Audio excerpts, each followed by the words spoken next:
All right, now as we begin today, it is of course a very exciting event for us because we do understand that it is important that we touch base. Right. The challenges that we go through as young professionals, young CEOs, may seem very new to you because you're experiencing them probably for the first time. And therefore, it is important that you also get perspective from those who have been through the journey of whether it's entrepreneurship or business leadership. And this is why we bring you together for the Young CEOs in Business Forum. So don't be surprised when you see a few seasoned faces and a few younger faces. It is meant to be a mix of both worlds so that we can get the best unit going. Now, just allow me to begin, of course, by acknowledging our board chairman, Mr. Audrey. Thank you so much for joining us, Chairman. We do appreciate it. And I also want to acknowledge the amazing lineup of speakers and panelists that we have that will be sharing their wisdom with us. Of course, starting with Shingai Mutasa, his reputation, it does not need any further explanation. Please give him a round of applause. Thank you so much. We will also be joined shortly by Mr. Simon Nyamuda. Chimbuya, Mr. Wilson Chimbuya is with us. Tinevimbo Makumbe from DHL has also joined us. Thank you, Tine, for joining us. Dr. Mugaviri, Dr. Charles Mugaviri, Providence Mugayi from Golden Knot, Dr. Sydney Mkono, Mr. Neva Nome, Mr. Hilary Musa, Vimbayi Nyakudya, Audrey Simbiso Chidawanyika, Mr. Solomon Nyanhongo, as well as Mr. Ringisai Runyowa. These are all the people who will be here today sharing insight and having conversations with all of you. Now, this program is meant to be as interactive as possible. And so we will be encouraging you to take notes, send through questions, or ask the questions yourself. So please do make sure you're paying attention as the different panels are going through. Allow me to also thank our partners for today, who are Ultramed, Dandem Tande, IMC, Just Property, Atlas and IHC, Sativ, Navidale Textiles, Premium and Golden Knot, as well as our media partners, the Zimbabwe Independent, Daily News, Financial Gazette, and ZBC. Ladies and gentlemen, are you ready to get today started? Yes. I don't like the energy. Are you ready to get today started? Yes. You're all fairly young. Are you ready to get it started? Yes. Brilliant. Now please, so this is a special instruction, guys. Please help me with this. You have to give the chairman a very loud round of applause as it comes. Please help me welcome Chairman also.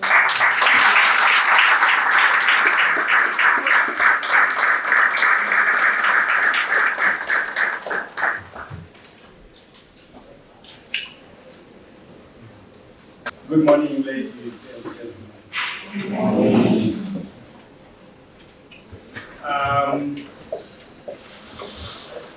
I was told by Simbiso that he has suffered out of flu. I wondered whether we were going to take this off. So maybe in front of you, whoever is acting Gibson today, is that your Candice? Ma? Is that Candice? Is that It's Nyachega. Oh, Papa Nyachega. Well done, and well done because there's a gentleman that I've always struggled to meet even tea. Because his diary is not cheap first, his diary is not easy second.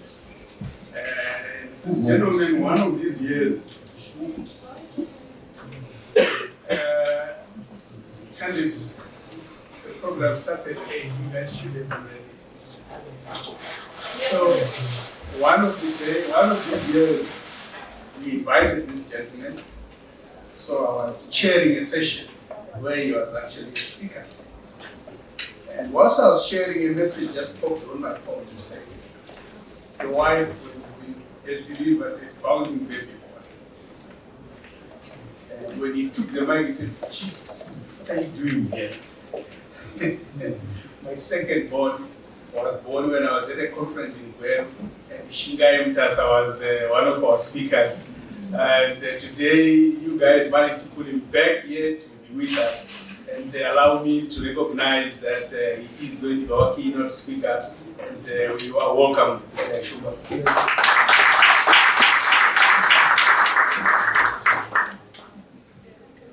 Chidawanyika. Stand up. You see me getting a kiss from this woman, please don't complain. She's my wife.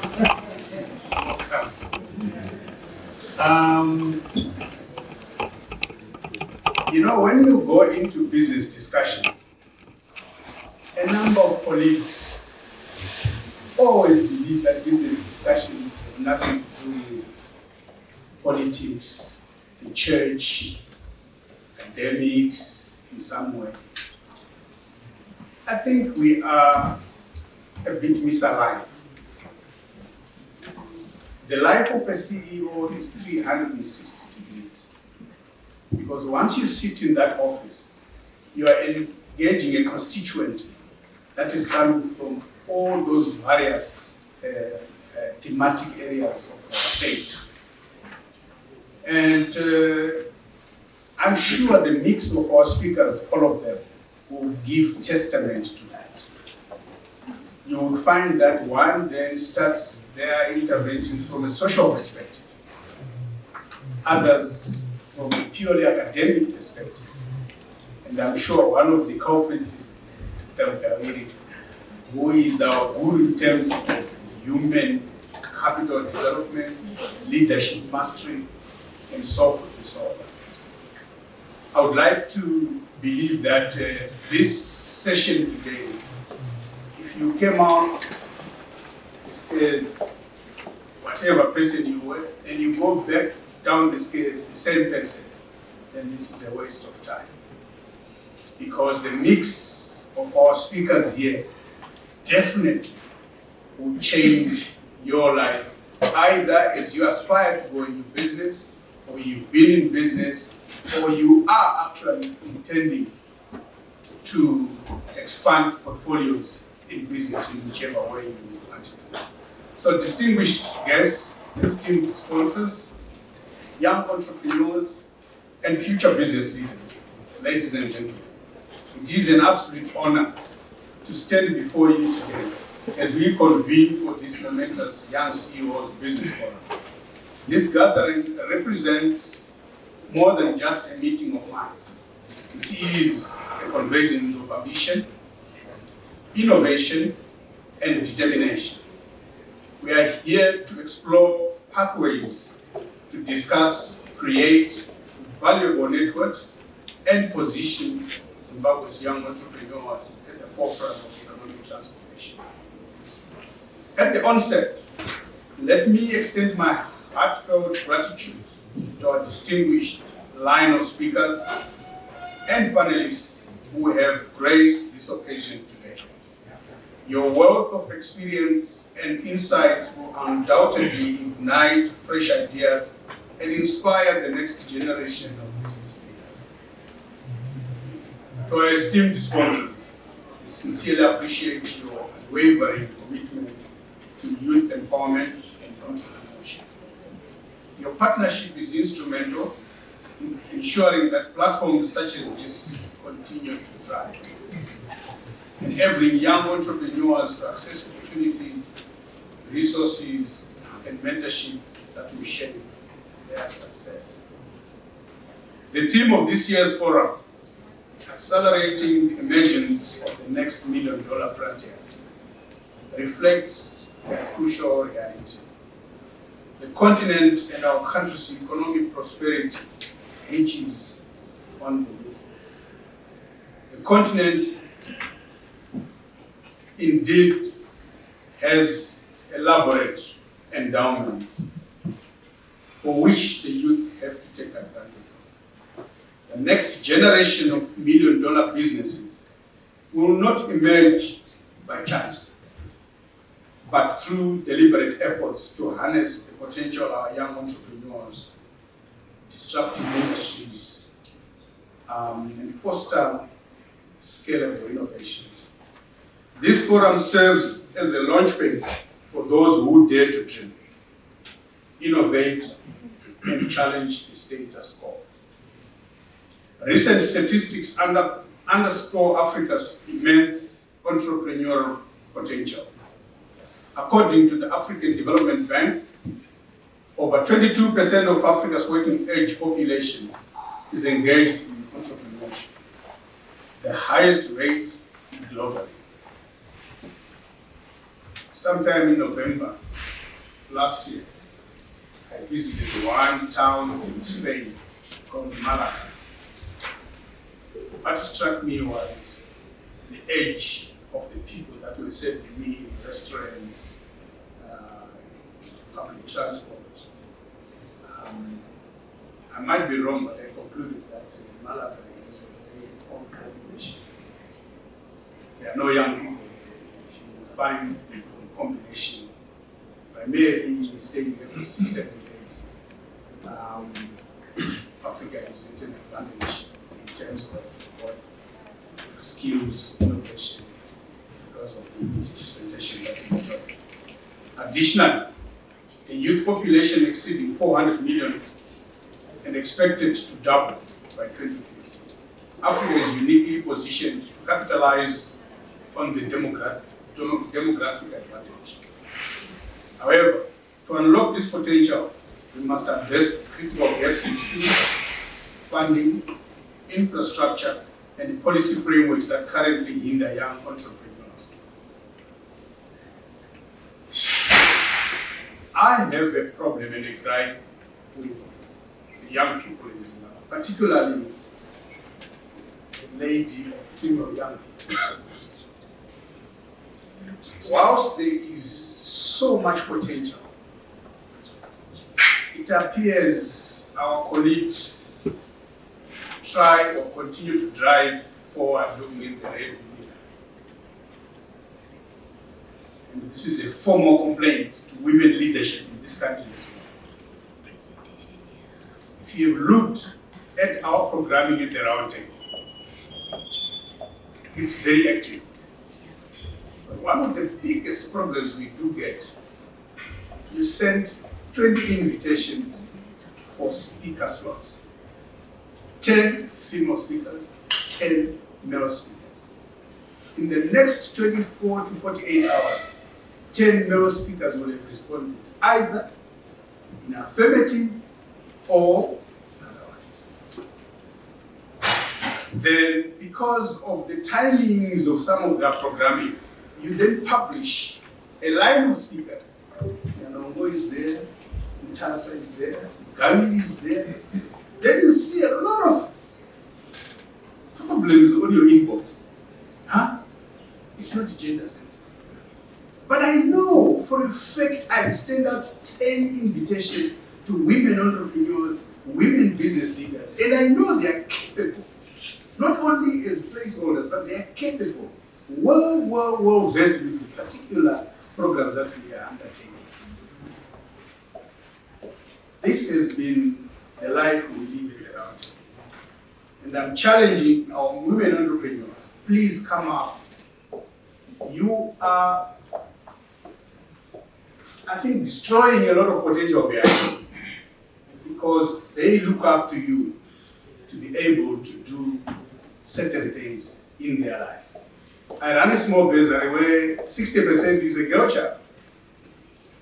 They want to meet with you. They want to see you. They want to understand what you do.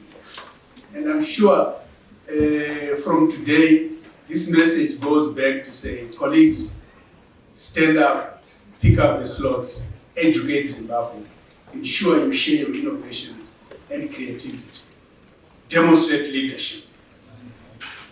Despite the enthusiasm and innovation of young entrepreneurs, several roadblocks continue to hinder our progress. Among most pressing challenges are obviously issues to do with finance.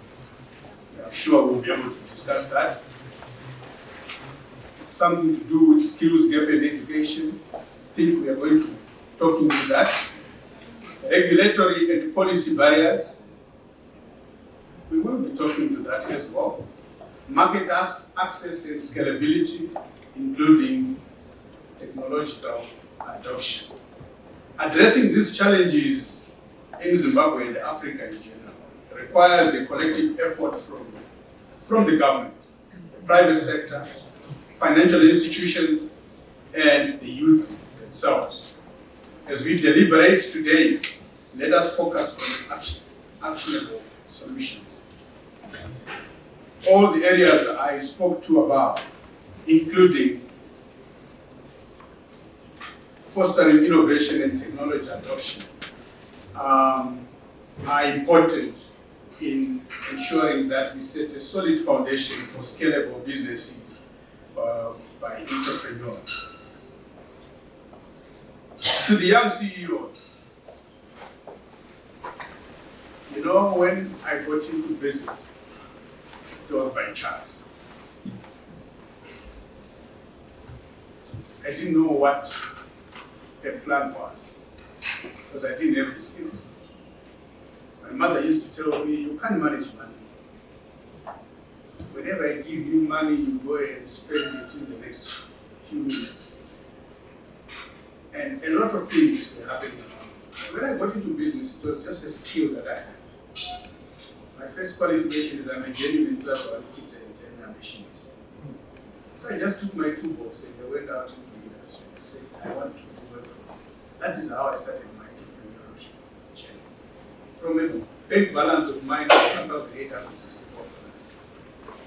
My first order was from a company called Supersense in Waterford. Supersense is not there anymore, but I wouldn't want to tell you my experience with the first payment. It was a check. And here I am today.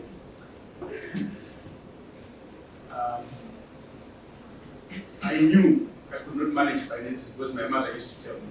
So I got somebody to do the finances. I knew I was only a food editor.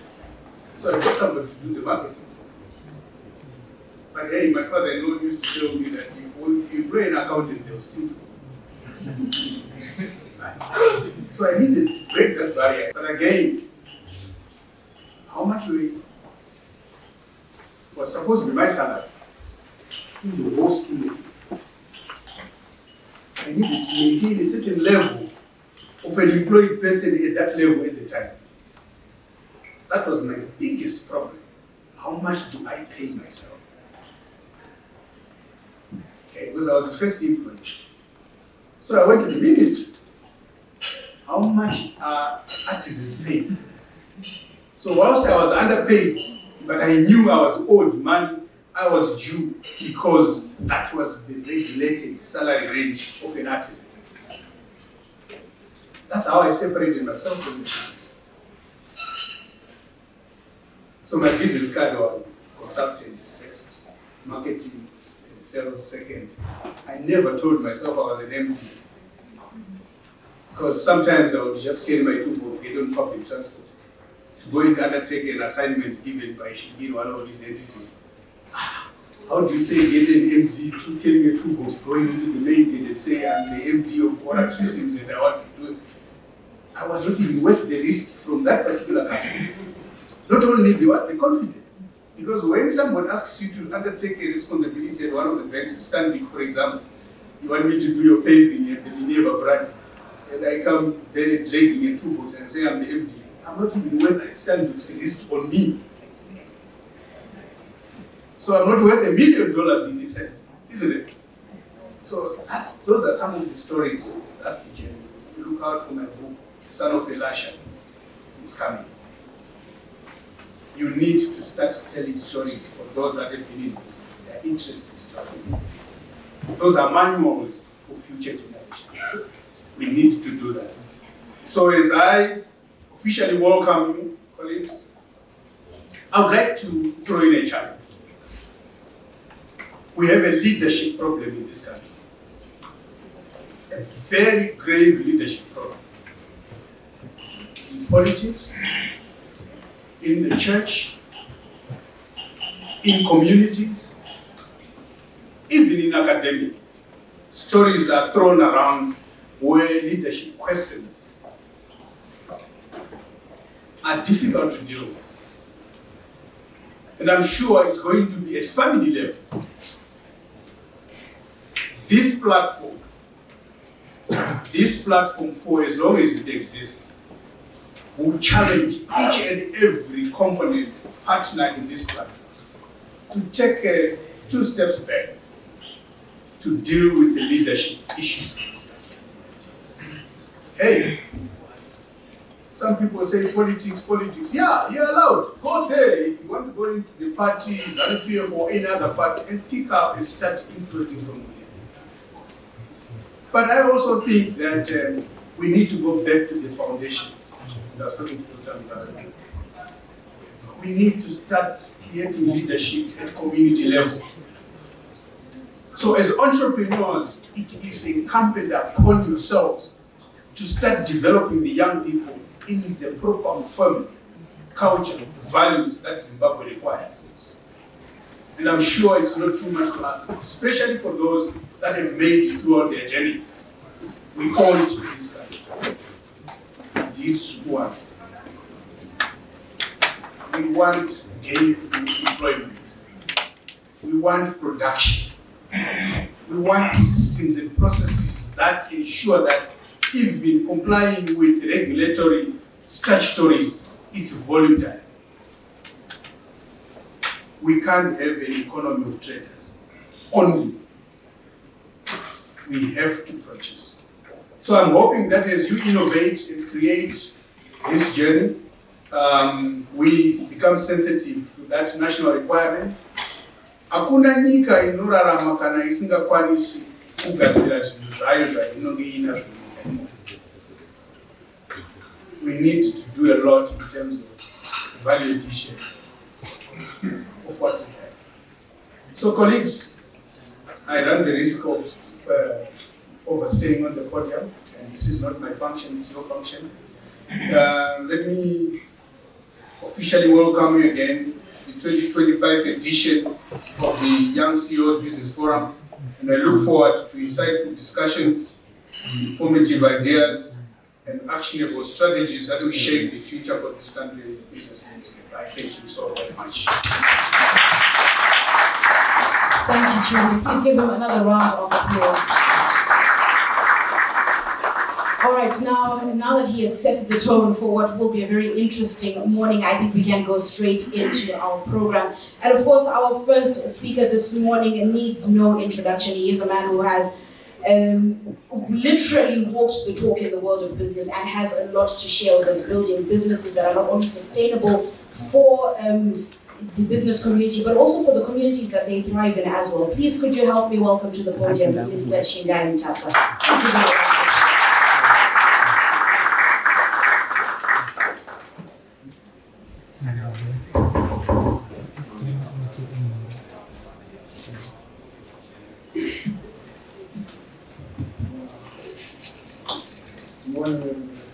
Good morning.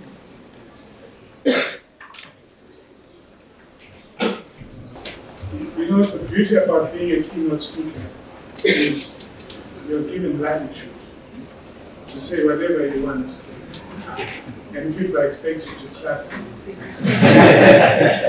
So I'm going to take full advantage of that latitude and to talk about things that matter to me, which I hope will touch some of you.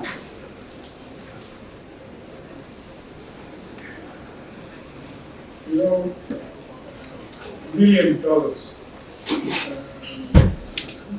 I want to tell you, when I was a youth, when I was 22, I read somewhere that you must have a vision, you must write it down, it must be time-bound. So I actually said I wanted to be worth £1 million by the time I was 30. That became, from the age of 22 to the age of 30, that became my driving force, that vision. Unfortunately, when I got to 30, I was nowhere close to the £1 million. I think I was at about $100,000. So, from the context of my vision, I failed. I failed to deliver that vision. But I was so fortunate in that I was surrounded by men, in particular my father, who made me understand that the vision can never be money. It can never be money. Because money ultimately is a tool. It's a nice tool to have, but it is a tool. So I had to begin to frame my mind to rethink about my vision. Now, vision, I always say, is like Zambezi. You know the Zambezi? You know, it starts somewhere in Angola, in Congo, and it works its way down until it reaches the warm waters of the Indian Ocean. A vision is exactly like a powerful river. First of all, there is a very clear destination. But between the time you get to the vision and where you start from, there are impediments that will come. Whether they're man-made, like Kariba Dam, or the granite gorges of the Zambezi, you will know that there are going to be impediments that seem insurpassable. But like a strong-willed river, you sometimes come up against what you think are inordinate odds, and it turns back, and it finds another route. That's why you notice that a river is never straight, nor is the delivery of a strong vision, because there will be impediments that will come in your way. And I bring up the issue of vision, because if you are going to be a sustainable, successful entrepreneur, if you cannot find a vision that propels you, you are like a piece of paper in the wind. You'll be blown every which way because you don't have control of how you manage the challenges that come in your way. So, for me, I always say to entrepreneurs and leaders, you have to have a vision. Without it, I was going to say you are at God's mercy. But you understand what I mean. The second thing that I want you to appreciate and to begin to work out of your minds is that the borders that you deal with in your minds were made by a young man called Cecil Rhodes. Are you with me?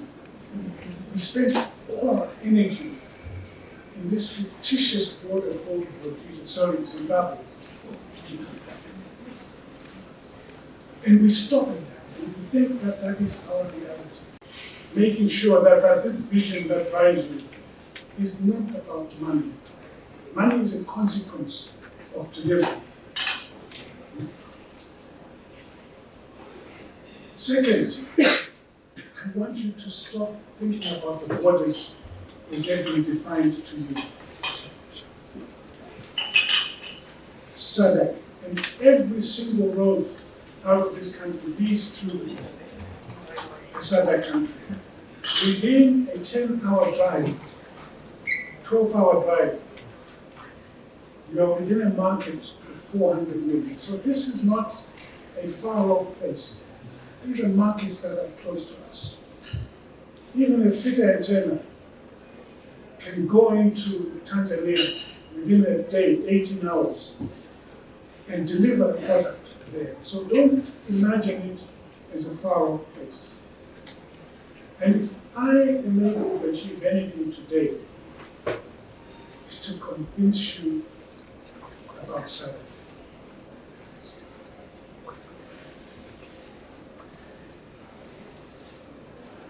In business, there are critical elements that one must confront. And I've seen and I've looked at the list of speakers, and they're going to deal with these critical issues. So I'm not going to spend much time on them. But some of the things that are critical is whatever business you are in, understand your market. Truly understand it. Your competitors, your customers, their needs, their future needs. Because the market is what creates value. So the more you know it, the better. In this day and age, in technology, they keep telling me it's all about data. And that is because you have to learn how to understand your market. So, I was told by Neva I must plug London time. So the more data you use from London time,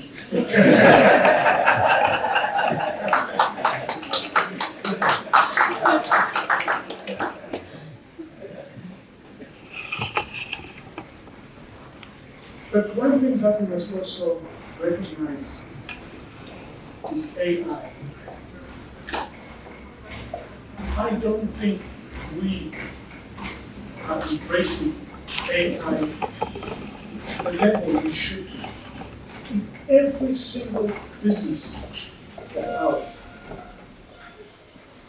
I read somewhere and I believe it, but I'm not going to be beaten by AI.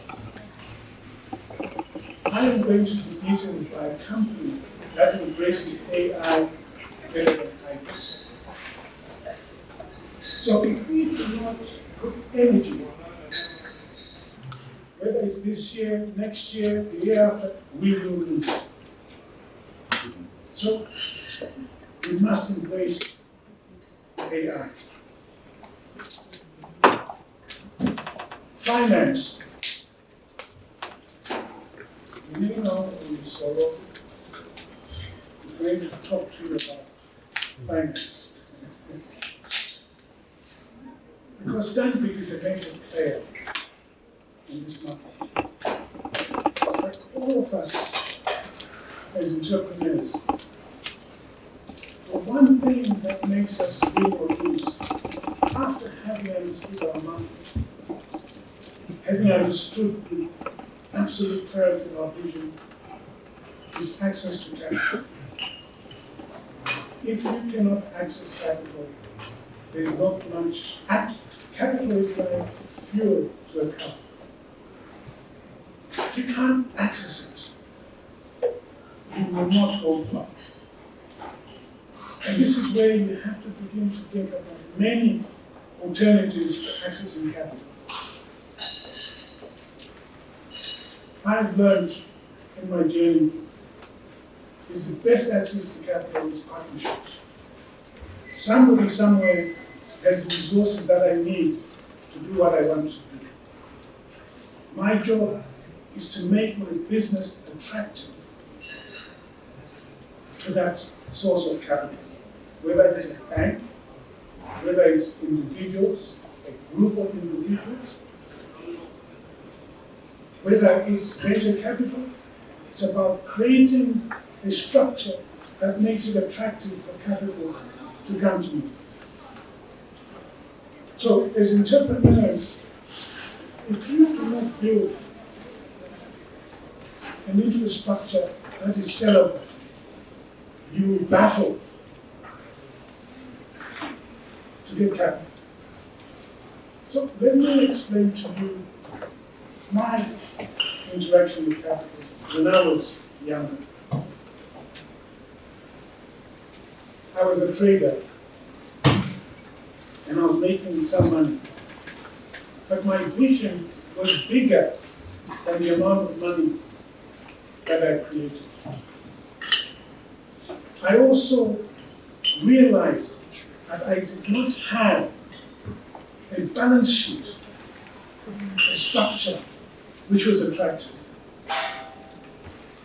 So my solution was to go and find other partners who had a balance sheet but were lacking a vision.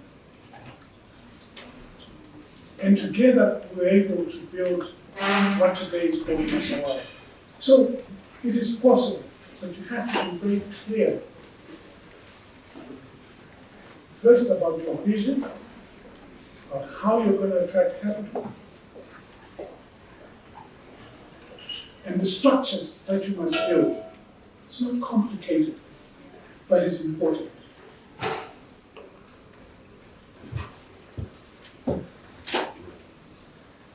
The advice that I want to give today is centered around Botswana.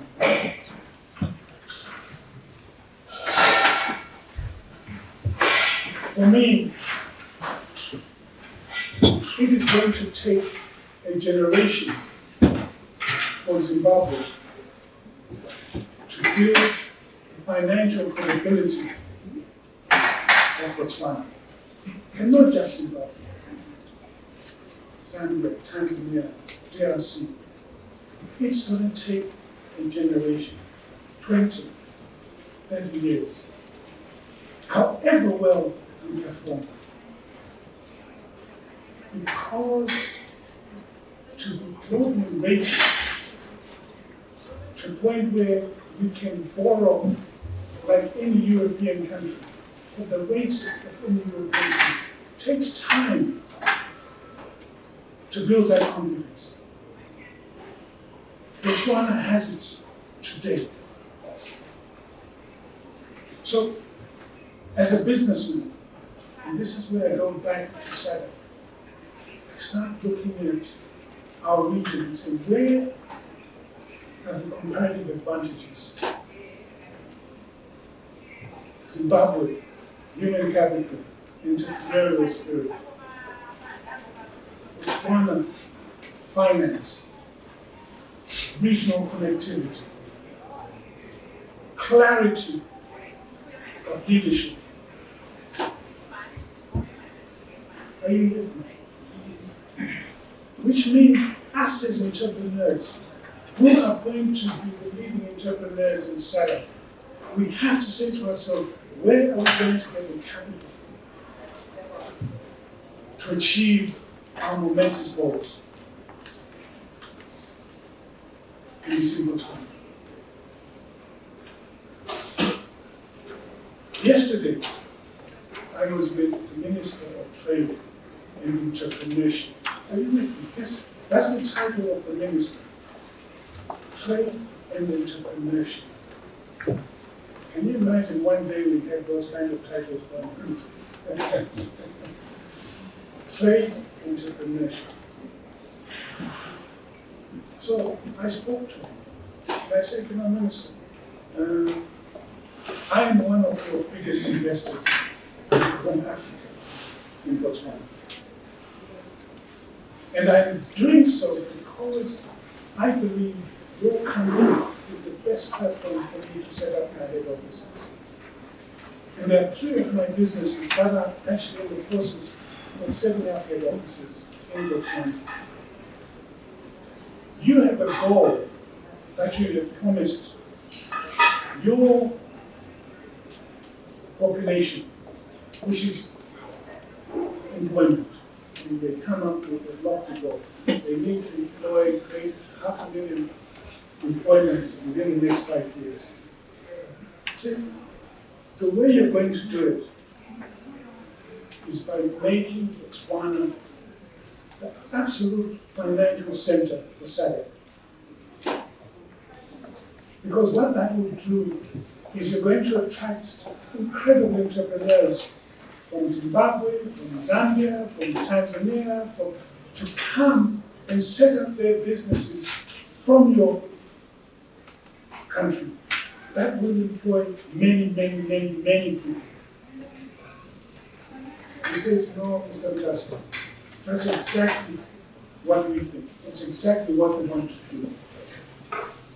And if you want, I'm willing to come to Zimbabwe and talk to those entrepreneurs to convince them that they must come into Zimbabwe, into Botswana. I promised them that this is a message I take to our chairman and other organizations to figure out how we can bring us to meet with him. Now, I think Zimbabwe is a lovely market, but I see it as a market of incubation. I see Zimbabwe as a market where we try our ideas, we build them, and then we really leash out. But we don't have access to the capital that allows us to leash out. And that's where Botswana is central.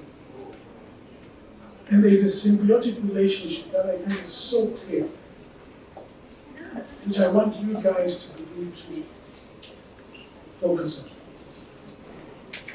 We will invite the minister. He will come, and I hope you will be there to test his commitment.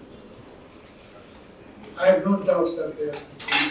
From the president down, they understand the role that they have to play. If we do not take advantage of that, it is our fault. If we keep on complaining that the price of money in Zimbabwe is too high, and we stop there, it is our fault. In Botswana, they have capital. They are looking for partners. They are happy to use their platform for our region. So I want you guys to really understand that. And there is a standing there as well.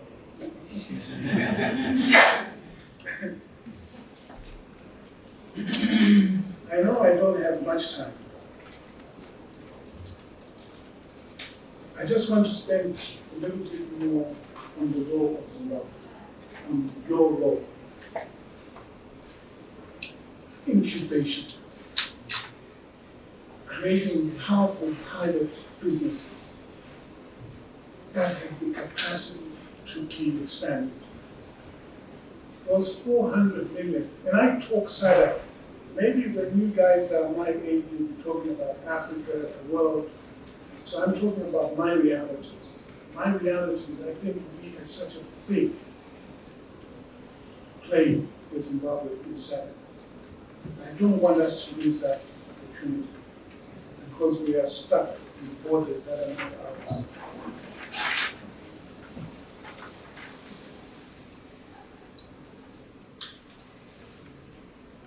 In conclusion, I am so excited by our future. So excited. You know, I wish I was still a 23-year-old man. Because the opportunities today compared to when I was 22, it's chalk and cheese. And today they're much better than when I was 22. I was 22 at the turn of independence. So you guys might think, that was really the good days. No. Today, going forward, are truly the phenomenal opportunity days that are coming. So I want you to change the way you think. Because most of you have been battled, have been hit hard by changing currencies, by indiscipline of currency management.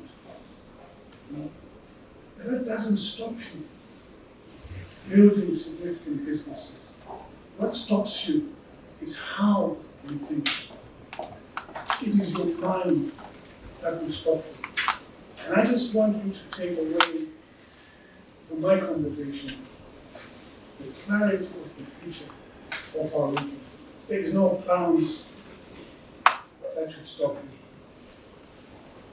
I want to thank you for giving me this wonderful latitude to talk about the things I wanted to talk about. Thank you very much.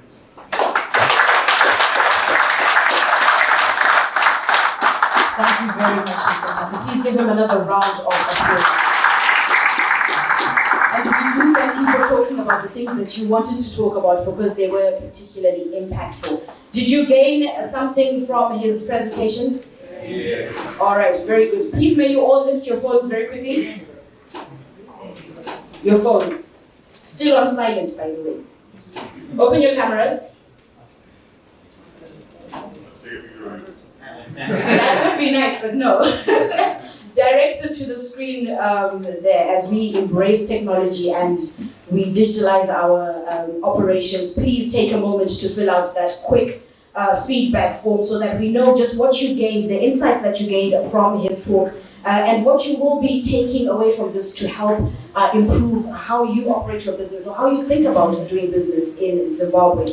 Now, Mr. Mutasa, I'm glad that you mentioned that we should not be looking at our borders as they have been defined to us. You'll be happy to know that CEO Africa Roundtable has been laying the footprint for a wide network of CEOs across the continent. So as we speak, we do have chapters in Botswana, so we can actually help you with whatever feasibility studies that you would like to be carrying out if you want to action anything that he has said.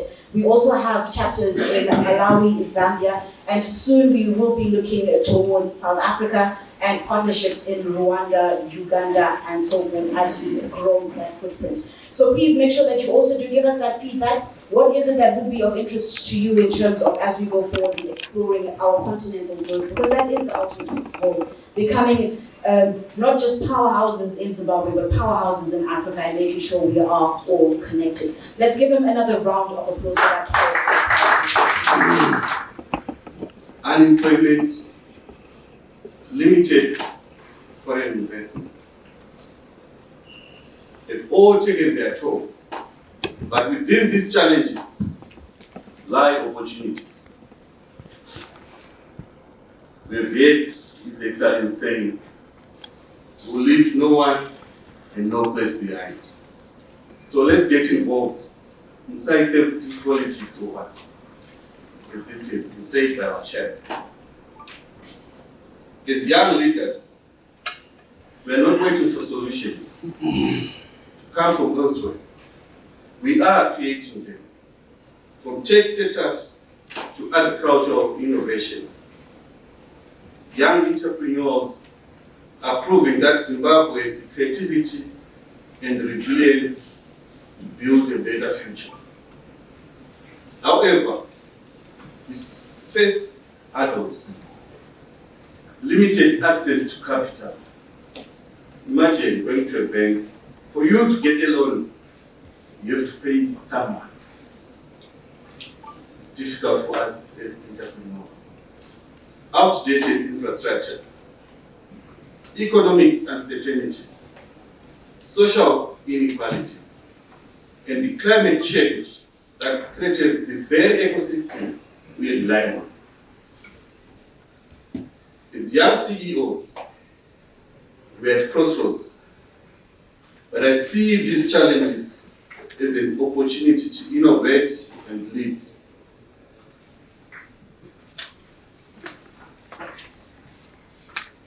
My vision for Zimbabwe is simple but powerful. We need to think differently, act boldly, and lead with a purpose to drive sustainable economic growth. I was asked by my daughter, why did they call you a young CEO? It's no longer young. And she went on to ask, for how long are you going to be the young CEO? Mr. Chairman, my response was 2030 then Chico.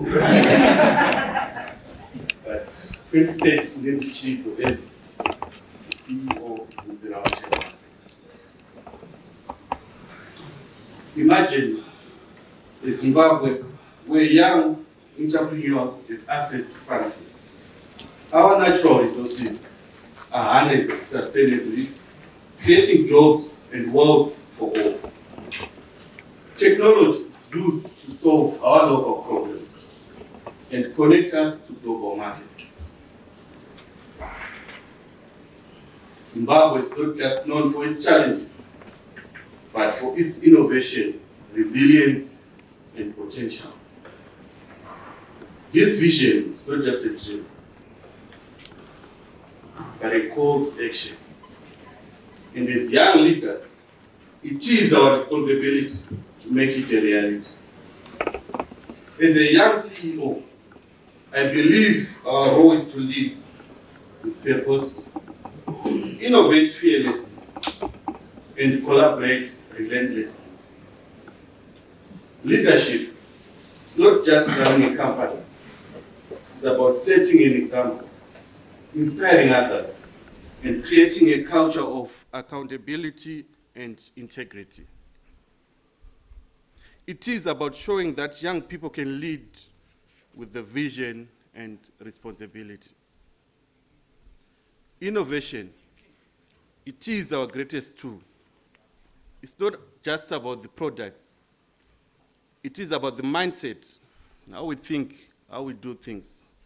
We need to change. We've heard our keynote speaker, he said it all. It is about asking what if and not being unafraid to disrupt the status quo. Collaboration is essential. No one can build a future alone. We need partnerships between young entrepreneurs, established businesses, government, and international organizations. Together, we can create an ecosystem that supports growth and innovation. So how do we get there? I've just outlined a few key strategies. We need to invest in education and skill development from the foundation. The world is rapidly changing. This means we need to invest in STEM education, vocational trainings, and lifelong learning opportunities.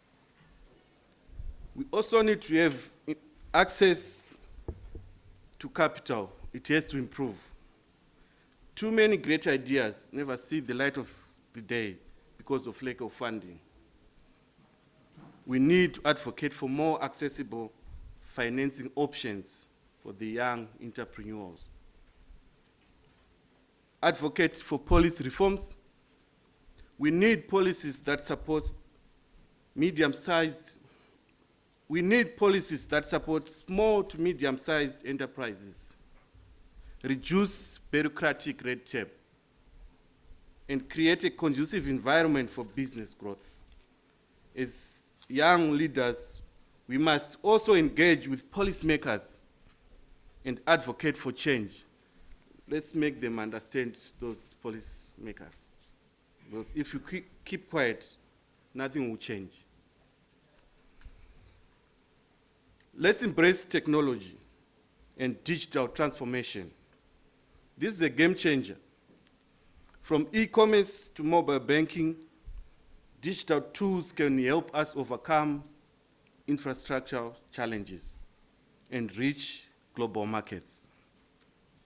So here's my call to action for young entrepreneurs, stakeholders, and all Zimbabweans. Young entrepreneurs, take risks. Embrace failure as a stepping stone to success. Seek mentorship and never stop learning. One of our keynote speakers, Mr. Shingai Mutasa, once said, as an entrepreneur, you have to work your way up until you reach the top. I'm not sure which top, maybe you will explain to us. Business leaders, policymakers, and investors, support us. Invest in our ideas and mentor us. Together we can build an ecosystem that fosters innovation and growth. To all Zimbabweans, believe in the potential of our youth. We are not just leaders of tomorrow, but we are leaders of today. As I conclude, ladies and gentlemen, I want to leave you with this thought. The future of Zimbabwean business is not something we wait for. It is something we create. As a young CEO, I'm committed to playing my part, leading with integrity, innovating with purpose, and working together with others to build a better Zimbabwe. We cannot do it alone. We need your ideas, your energy, your commitment. Together we can shape a future for Zimbabwean businesses. A future that is prosperous, inclusive, and sustainable. So I would ask everyone to repeat after me. Think differently. Act boldly. And lead with a purpose. Yours, young CEO, signing out. You can't leave. Please go back. Thank you. Please give him another round of applause. Now, he has spoken passionately. And I wondered, did he resonate with any of you? The yeses, just raise your hands. Boss, you've already. Why, sir? The clarity. The clarity. Definitely the clarity. Someone else? Suddenly the hands don't want to come up.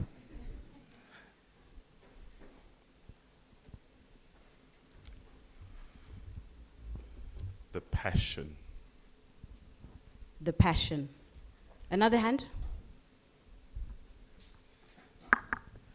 The pragmatism in realizing the obstacles, the real obstacles that face young CEOs.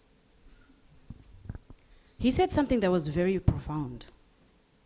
If we keep quiet, nothing changes. Are we the generation that's ready to change how we do business? All right. If we are, what are some of these solutions? But before you answer that, does anyone have any questions they'd like to ask him? Does anyone want to know how he's walked this journey?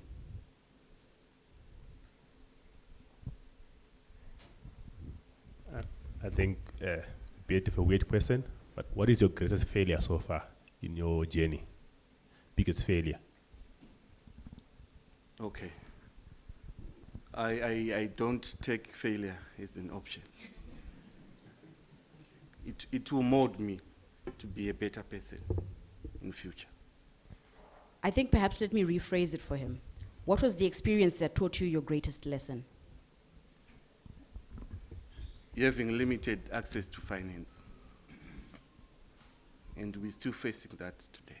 What did it teach you? You need to have partnerships.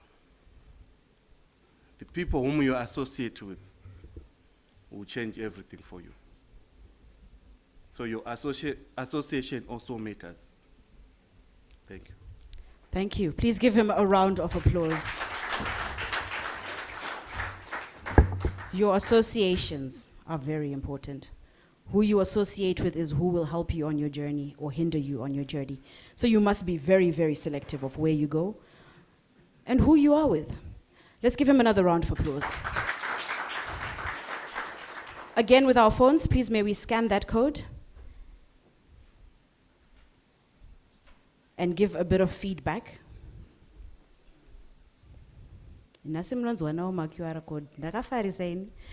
All right. Now, our next speaker is, I know that in the space that he's in, they have been doing a lot to innovate around how younger people can do business, how younger people can have access to those finances that you're talking about, but also how banking can become easier for the everyday person. So please could you give a round of applause for Mr. Solomon Nyanhongo as he comes forward to talk to us. And of course he is the CEO of Stanbic Bank, our overall CEO of the year last year, 2024 at CEO Africa Roundtable. So we had the young CEO and now we have the CEO of CEOs coming forward. Please may we give Mr. Nyanhongo a round of applause. He will be speaking to leveraging technology for inclusive financial services, exploring opportunities for startups and emerging businesses. Now, please do remember that this conversation is also happening online. We are streaming on our Facebook page, and there are comments that are coming in. So after this, I will be sharing a few of those comments. Mr. Nyanhongo, thank you so much. Thank you. A good morning to all of you colleagues. Nice to be invited to come and to talk to you in terms of leveraging technology for inclusive financial services. I have some discussion points which I have prepared, and I also benefited a lot from Shingai's presentation and the previous speaker. I'm proud to be his benga also. So he was referring to Stanbic every time, go to Stanbic. And I think, my friend, you need to come to Stanbic. If you pay money for loan to be processed, we do it for free. We don't ask anyone to pay. So we hope you open an account very soon with us if you don't have. Okay. So thank you once more. I'm not an expert in technology. And I know Neva is here, is in that space, but we'll just try and link it to the financial side of things. You can go to the next, where there are vital statistics, slide 2, and if you can put it in presentation mode, or if I can have something to control the slides. Okay. So, just statistics. Is there anyone to operate? No. Yes, the operating is there. Okay. You can move to the, okay. All right. Is it easier for me, or you want to do it there? You don't have a, all right. You must have that, because we are talking of technology. I should just have something with Bluetooth and, all right. So those are just vital statistics, which, financial services in numbers, and we are saying 49% of, there are 49% banked adults in sub-Saharan Africa, which means the bulk of people are not banked in Africa. And then we say mobile, in terms of internet access, the figures, they vary depending on who you are following. Some put it at 33%, some say 38%. So it's around those areas where there is internet access, which again leaves a very big space in terms of internet coverage, which is needed. And I'm happy that Neva is around from Dandemtande. They know these statistics and they'll be doing something about it.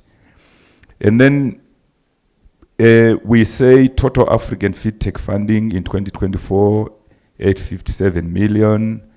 And we talk about Africa being a very young continent, or a continent with young people. 70% are under the age of 30.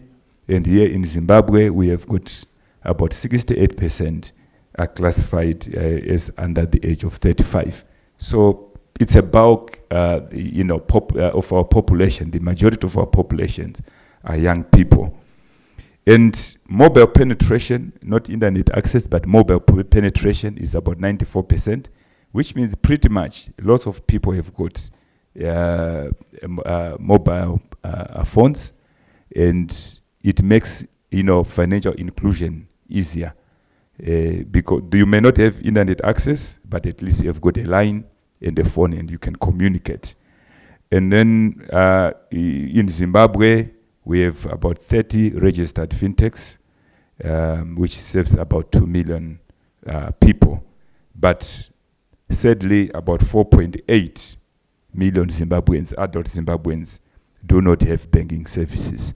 So that's just the kind of the background why the topic on financial inclusion becomes very, very important. Financial inclusion, if you move to the next slide, is also a thrust of the Reserve Bank of Zimbabwe. They promote financial inclusion, and there is potential if we just make sure that those financially excluded people are brought into the financial systems of the country. Technology is a big lever in terms of making sure that financial services reach the rest of the unbanked market, as the statistics shows. And they say if we are to include those who are financially excluded at the moment, there is potential to boost our GDP by almost 6%. Annual GDP growth rate last year was 2%. This year we're expecting 5%. But if we include those who are marginalized and are not participating in the financial markets, and they are included, they say the studies show that it has got the potential to increase our GDP by almost 6%. So it's a big factor which we are grappling with and which we need to solve for. And the previous speaker, he talked about how we need to also leverage on technology as we do our business. And technology can help almost 60%, if not more, of the startups which we have, if they were going to make sure that they invest in technology, use technology to their advantage and everything. As Stanbic Bank, we are saying we are also very much committed to make sure that the unbanked, underbanked, they come into the formal side of banking in order to create some track records. You need to formalize your operations. Most of the times, entrepreneur startups, they need financial support, but there's no track record. No one knows how much you get. No one knows how do you spend. No one knows where you keep your money and everything. So any financial institution to step in, it needs traceability. And hence the issue of financial inclusion, it becomes very, very important. Let's move on to the next slide. So the informal sector, this is just talking about informal sector in Africa or some African countries. In Zimbabwe, the Minister of Trade and Commerce, they published some statistics, industry and commerce, of the informal sector, and they say the size is almost 71%. So that's a big activity which is happening in the informal side. You can't ignore, because that's how people are surviving. And then in Uganda, it's 80%, Nigeria 73%, Kenya 83%, Tanzania 62%. Those are just studies. So solutions in terms of technology, if you are to tap into the informal sector, in most cases you need technology to tap in there. To make it, Shingai talked about, it needs to be scalable. In other words, you need to be able to expand it. When you come up with that solution, it needs to be affordable and it has to be reliable. That's how we can solve the problems which we have, which has led to big time informalization and some of the businesses happening under the radar. The role of technology in financial inclusion, when we talk about the mobile technology, we talk about the penetration, which is in the 90s, 94%. And we have the likes in Zimbabwe of EcoCash, Netcash, One Wallet. In Africa context, we have got M-Pesa in Kenya. We have Flutterwave, we have MoneyPoint, MTN Momo, which is mobile money, and all these are and many opportunities are existing, even if you are an entrepreneur which wants to enter into this market. There are opportunities which are there where there is still hesitation in some instances for coming to banks or bigger institutions because perhaps KYC requirements and the like, and some people find it easier to open accounts with purely fintechs and not with established financial institutions. So the space is still there for people to innovate and remove pain, which is normally there with established institutions. So the MNOs, the fintechs, they have taken that opportunity and they are serving the previously unserved market, which did not have financial services. So there is also still scope. We talked about the internet penetration, which is still low, and there is scope for increase in terms of the internet connectivity, and if that increases, it helps in terms of delivering financial products to the unbanked population. And then digital payments, e-commerce platforms, they are there. You can deal with anyone operating from Zimbabwe. You can receive a payment from someone in the UK directly into your account. At Stanbic, we have the e-commerce platform, which all you need is your website, and then you need to be hooked onto the e-commerce platform. You can receive payment from anywhere in the world. So don't limit yourself to payments through cash in Zimbabwe or other limitations which we have. You can receive payments from all over, Visa, MasterCard, anything. All you need is a website and a bank account, and then you are good to go. So these are don't have boundaries, like what has been said. Limit yourself and think that the market is only in the corner where you are operating from. There is technology which can help you to make sure that you get payments from all over the world, as long as your products can be, bought from wherever your customers are. Okay, these are just some of the things at Stanbic. We have a wallet called Unayo, where you can send each other money, just like you do EcoCash or Mari. These things are now ubiquitous. There are many and everywhere. We also have it. You can send each other. It creates a track record for you. There is proper traceability, reconciliations, and you can have a statement. And it's a cheaper option for the unbanked. You can send your colleague in Mutare, in wherever.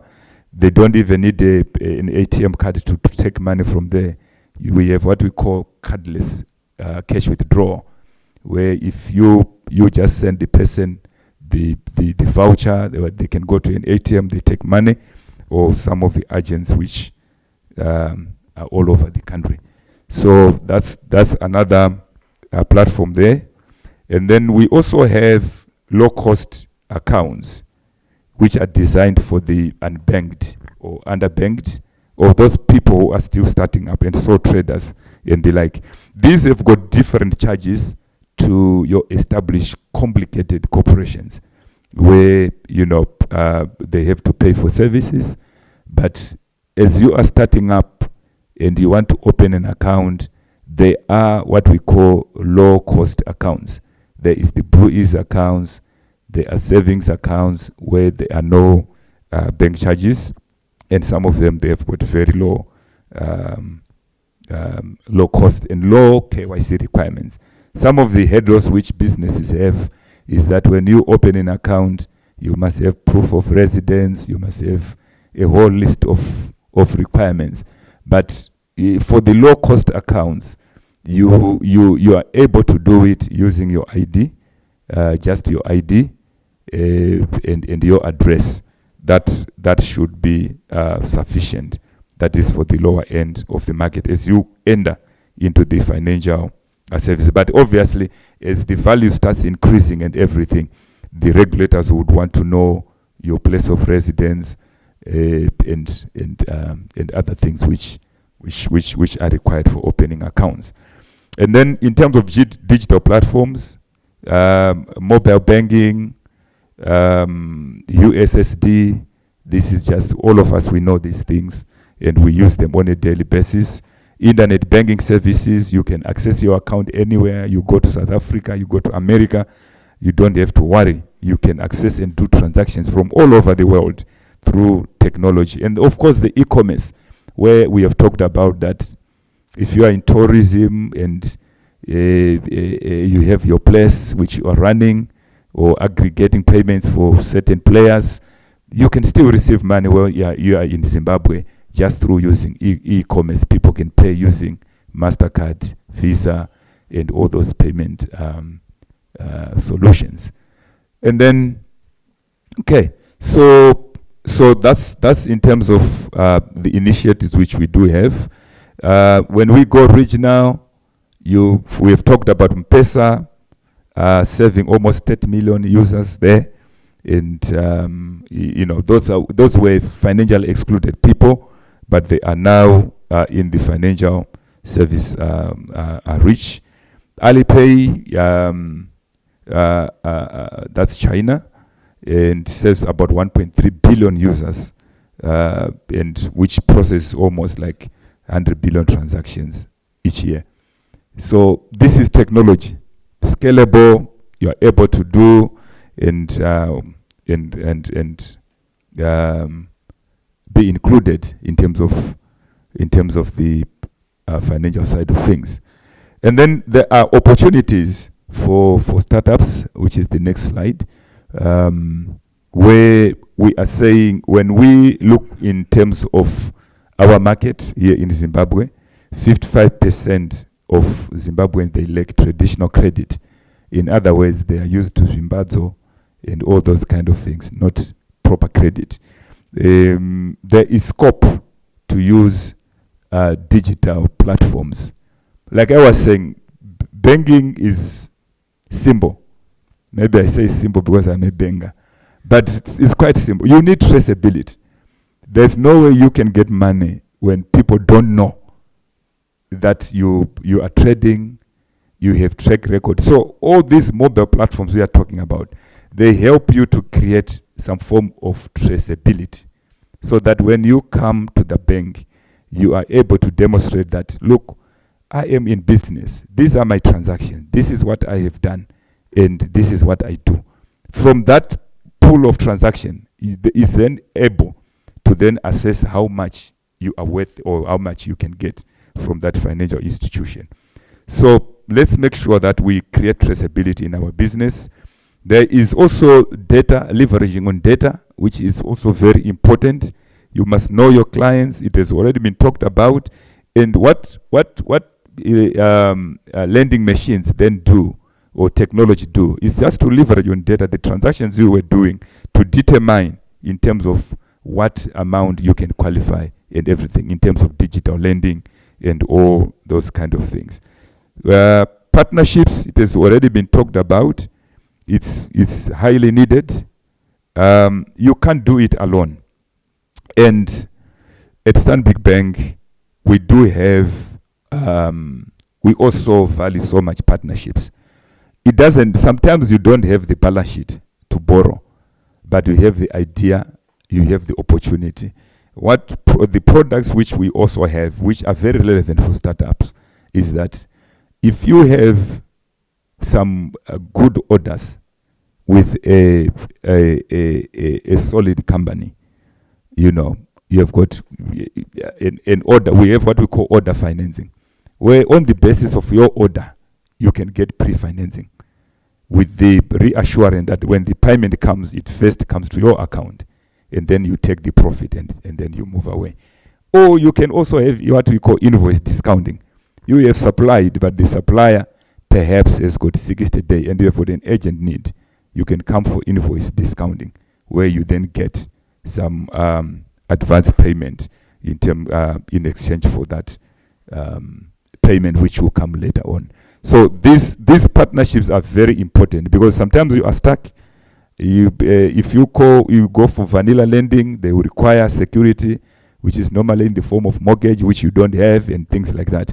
But these things are being put, the partnerships. If you partner, you have an order, and you approach the bank for financing based on that order, it's you are starting from somewhere without a heavy capital outlay from the beginning. So let's use these partnerships, and then of course Mr. Mutasa has talked about use of AI, artificial intelligence.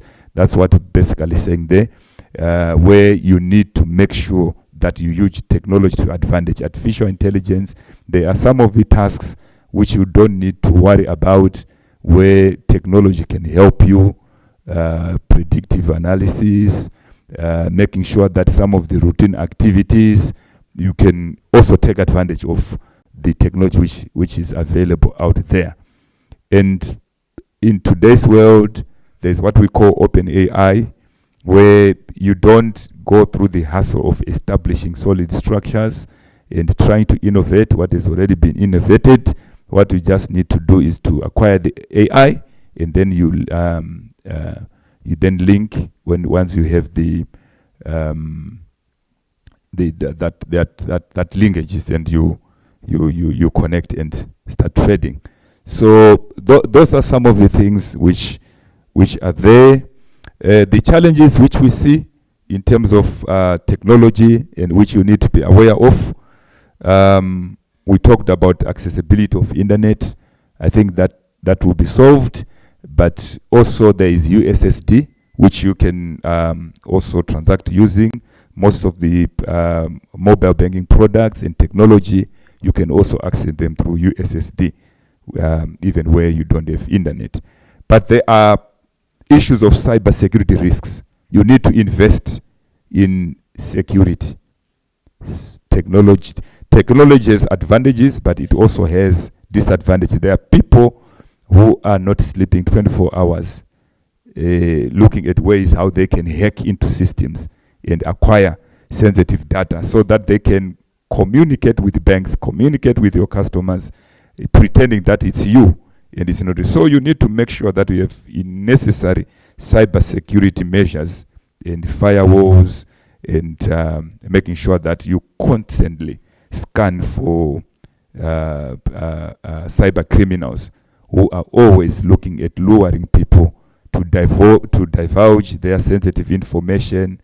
There are scams which always come. I'm sure you've met those, where someone can say, you have won $5 million US, give us your account number and whatever for you to redeem it. And before you know it, your account has been hacked and money has been taken out of your account. So you need to be aware of all these cyber risks which are there, and scams which are proliferating across the globe. And then we also have some regulatory hurdles. It's one of the costs of doing business in Zimbabwe, but as you heard, there are places where there is administrative clarity, and you don't have the hassles which sometimes we have. So as you think globally, think regionally, think in terms of continent-wide wealth. We also lobby for some of the things to improve in the local market.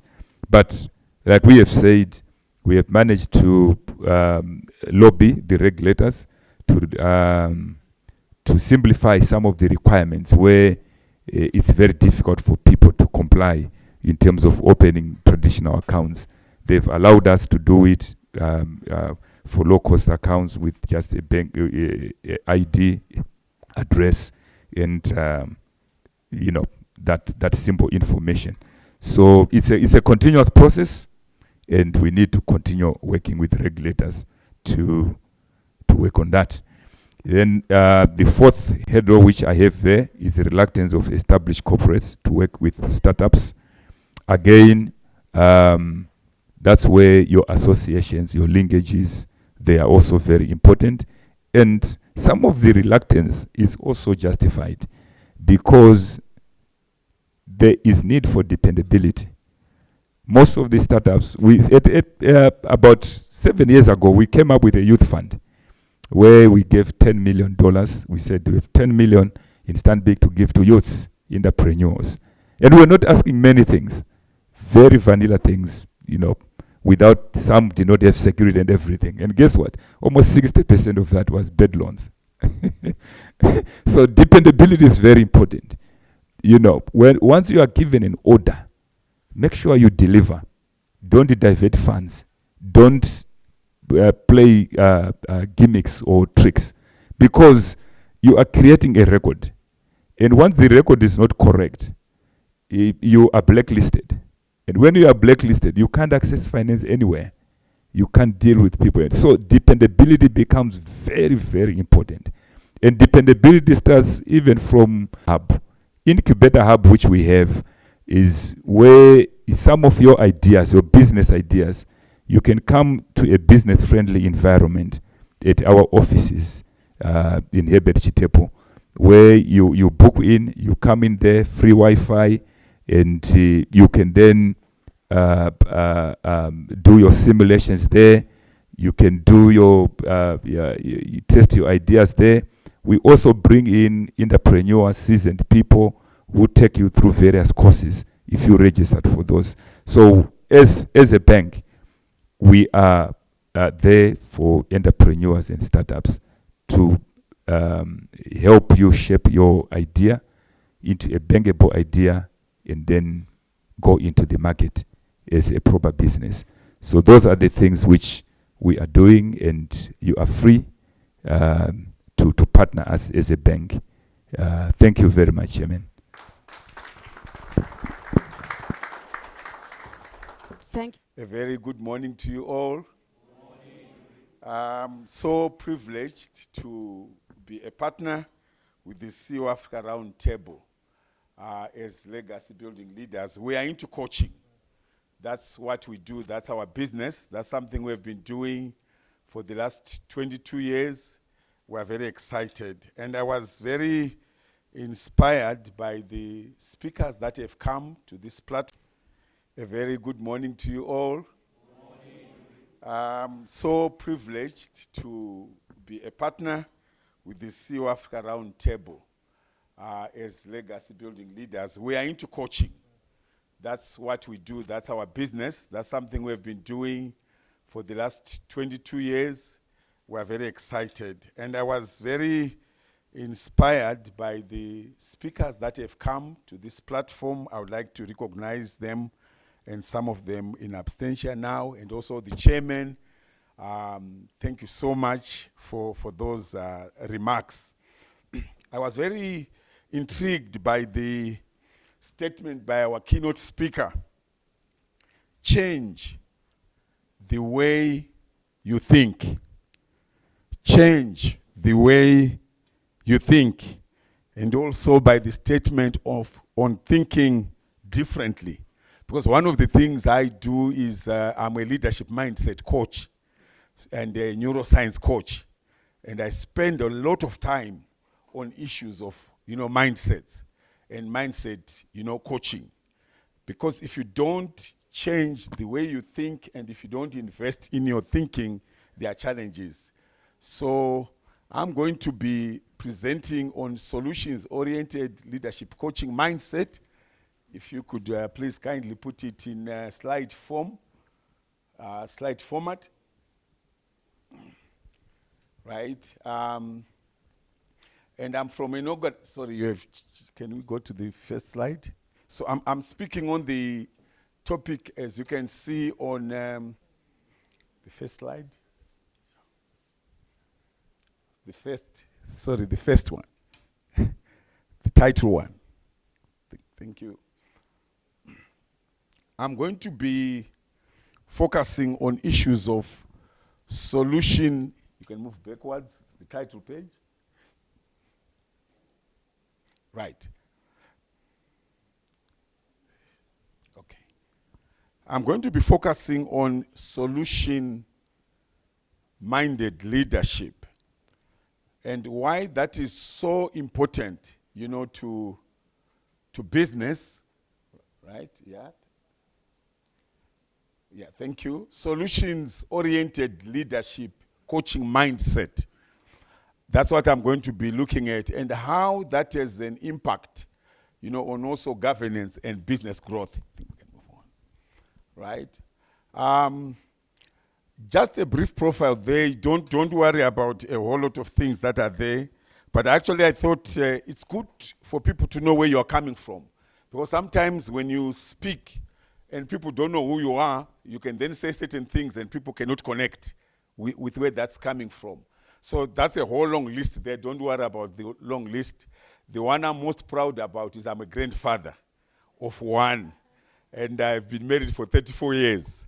I'm very proud about that. But I've also been coaching for the last 22 years.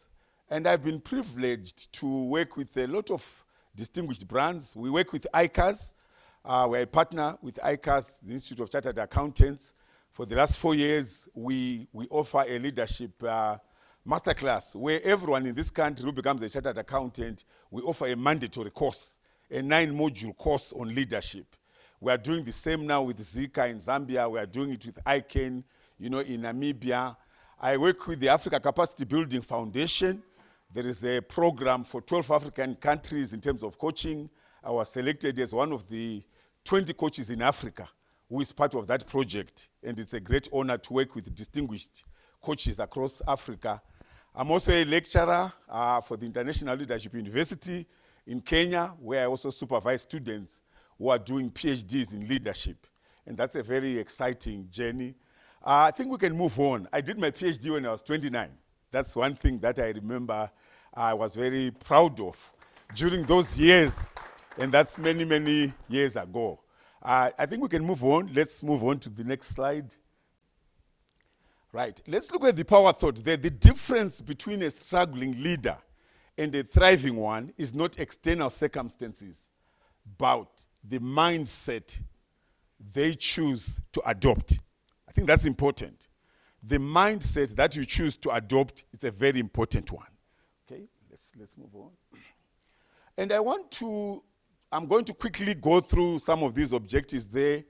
Understanding the concept of solutions-oriented leadership coaching, recognizing the barriers that hinder leadership effectiveness, and learning practical coaching tools to reframe internal limitations into opportunities, and then discovering application frameworks that you can use for for transforming governance and business growth, and then understanding the importance of positive thinking as a foundation for becoming a solutions-oriented leader, and then gaining actionable insights to cultivate a high-performance leadership culture.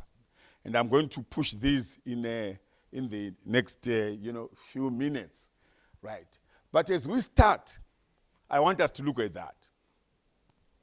And I'm saying that is the leader's greatest resource, your mind.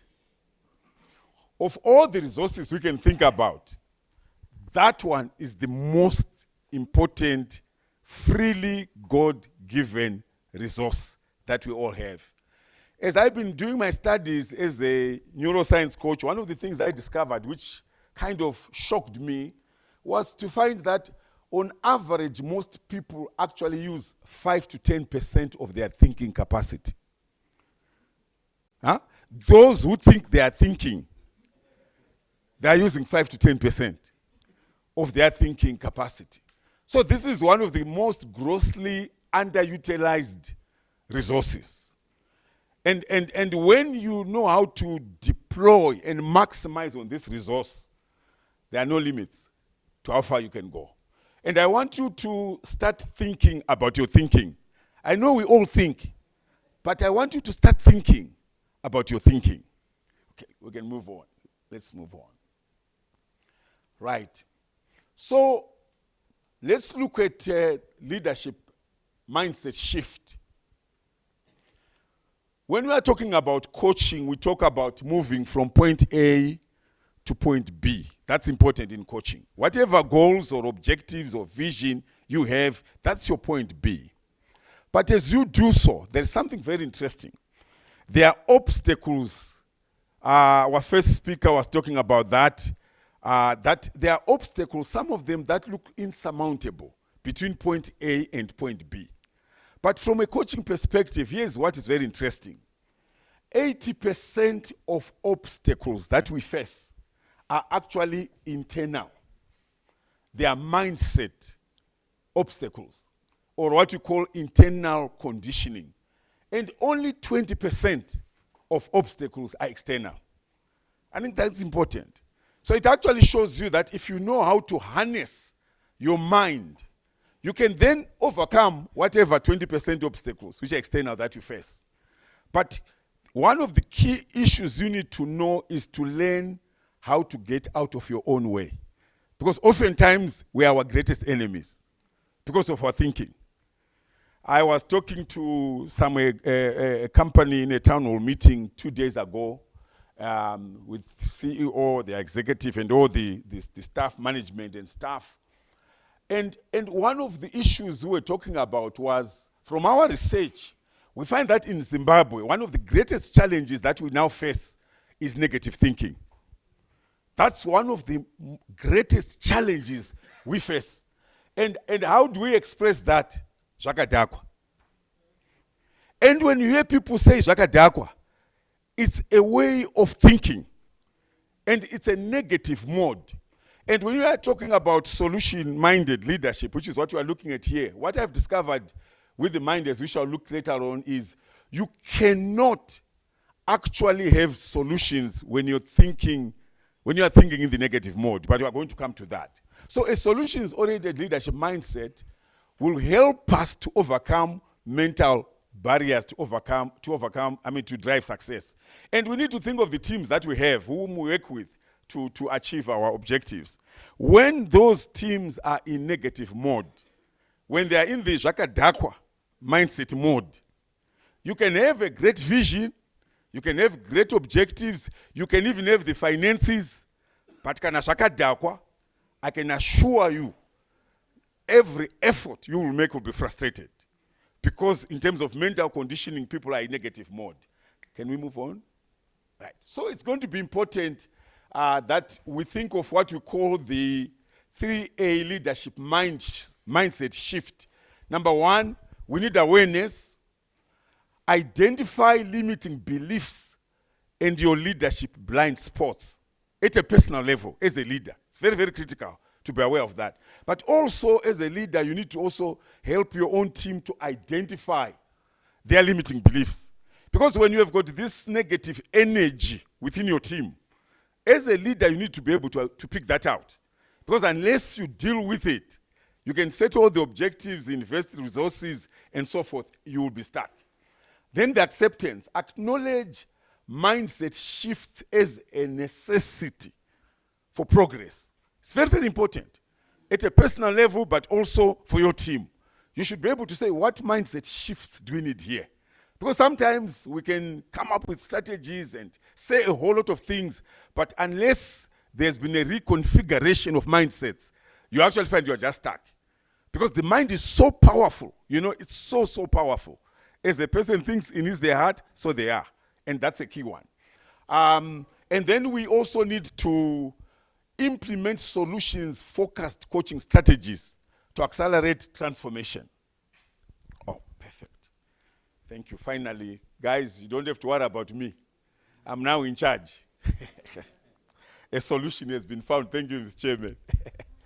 Right? So it's important that when you then do a diagnosis and you recognize that within your team there is negative energy, there is negative thinking that is prevailing, you then need to think of coaching solutions to say, how do we reconfigure this? The good thing with the mind is that there is what we call neuroplasticity. when you talk of issues of mindsets. Neuroplasticity is about actually the art of changing the way the mind thinks. I think that's the beautiful thing about the mind. The mind can actually be shifted in the way it thinks. You can shift it from a negative mode to a positive mode. So that's important for you to be aware of, as a leader. So when we look at the power of positive leadership mindset, we need to understand that a negative mindset is a barrier to creating solutions. One of the things I discovered with the mindset, which is very interesting, is you cannot be a predominantly positive and negative thinker at the same time. That's how the mind works. It cannot think positive thoughts and negative thoughts at the same time. So when you look at yourself, it's either you are a predominant negative thinker or you are a predominant positive thinker. The same with your team members. And I want to emphasize this. As a leader, you need to know the thinking mode of your team. Because if you don't know their thinking mode, then you're in trouble. How do you tell? A very simple way of finding out. The way people speak. Listen to their words. When a person is a negative thinker, lots of negative talking will come through. You can actually tell, okay, there's a problem there. So that's a key one. And you need to know positive thinking is the foundation for a solutions-oriented leadership approach. We cannot talk solutions when you are in negative thinking mode. So one of the challenges we face in Zimbabwe today is we have a lot of challenges, social, economic, and you name it. But the real challenge is now that these things have rubbed off our thinking. And a lot of people, like I said, are now in a negative thinking mode. And guess what? We need to think positively to get out of our hole. But now if you are in negative thinking mode, guess what you do? You keep digging. Right? Because the only resource we have which can get us out of our current situation is positive thinking, solution-mindedness. Now when you have got leaders who are now using negative energy, it means they can't think solutions. That's where the challenge is. So we need to actually think of that as a key issue. Here are some of the challenges and how in terms of how a negative mindset blocks solutions. Number one, negative mindsets will focus on problems instead of possibilities. Leaders get stuck in what's wrong rather than what can be done. So you spend a lot of time in a meeting, you go into a meeting, all people are talking about is how bad things are and how worse things are going to become. And you are not moving. You create emotional paralysis. There is fear, doubt, and frustration that leads to indecision and avoidance. And that becomes a whole big challenge, negative energy. You limit creativity and innovation. Where closed-minded thinking reduces the ability to explore new solutions. And then lastly, you increase resistance to change, where there is a mixed mindset which sees change as a threat rather than an opportunity. How do we shift to a positive leadership mindset? We need to challenge, reframe, and redirect. Challenge negative thought patterns. So you need to identify them. Once you have identified them, guess what? Challenge those negative thought patterns. Reframe challenges as opportunities. Look at problems through a solutions-oriented lens. One of the key things for the teams that we lead from a coaching perspective, when people come to you, your team member comes to you, says, we've got this problem. One of the things you should do is, if you are a management coach, you say to them, what do you think is the solution? When they say, I don't know, tell them to go back and think and then come back to you again. Don't give them answers. When you give people answers, you stifle their thinking. And a lot of times we make people depend on us. And we know it's a way of using what we call the traditional management approach, the command and control. But if you're a coach, you say to people, come to me with a problem, but with probable solutions. Then we talk. And that's a very important one, because we have to train people to think. And then redirect focus on action and growth. Take intentional steps to foster a positive leadership mindset. Guys, don't go into meetings where you spend a whole lot of energy just talking problems. tell people, yes, we'll identify the problem, we'll do the diagnosis, but we're going to come out of this meeting with solutions. And that way your people start to engage in positive thinking, and that's a very important one. So when you talk of moving from point A to point B in terms of coaching, you are moving from where you are to where you want to be. And you are navigating, like I've already said, internal and external barriers. Like we've said, there are common internal barriers where you are talking of fear of failure and self-doubt, limiting beliefs about leadership and success, emotional triggers affecting decision-making, and then resistance to change, which we have already looked at. And also, you are talking of the external barriers, economic instability and competition, policy and regulatory challenges we've heard of, organizational culture and team dynamics, and then market disruptions and technological changes.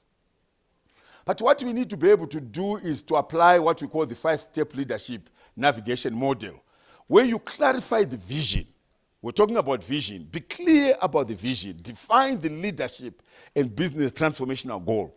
We are the visionaries as CEOs. Always be able to speak about your vision.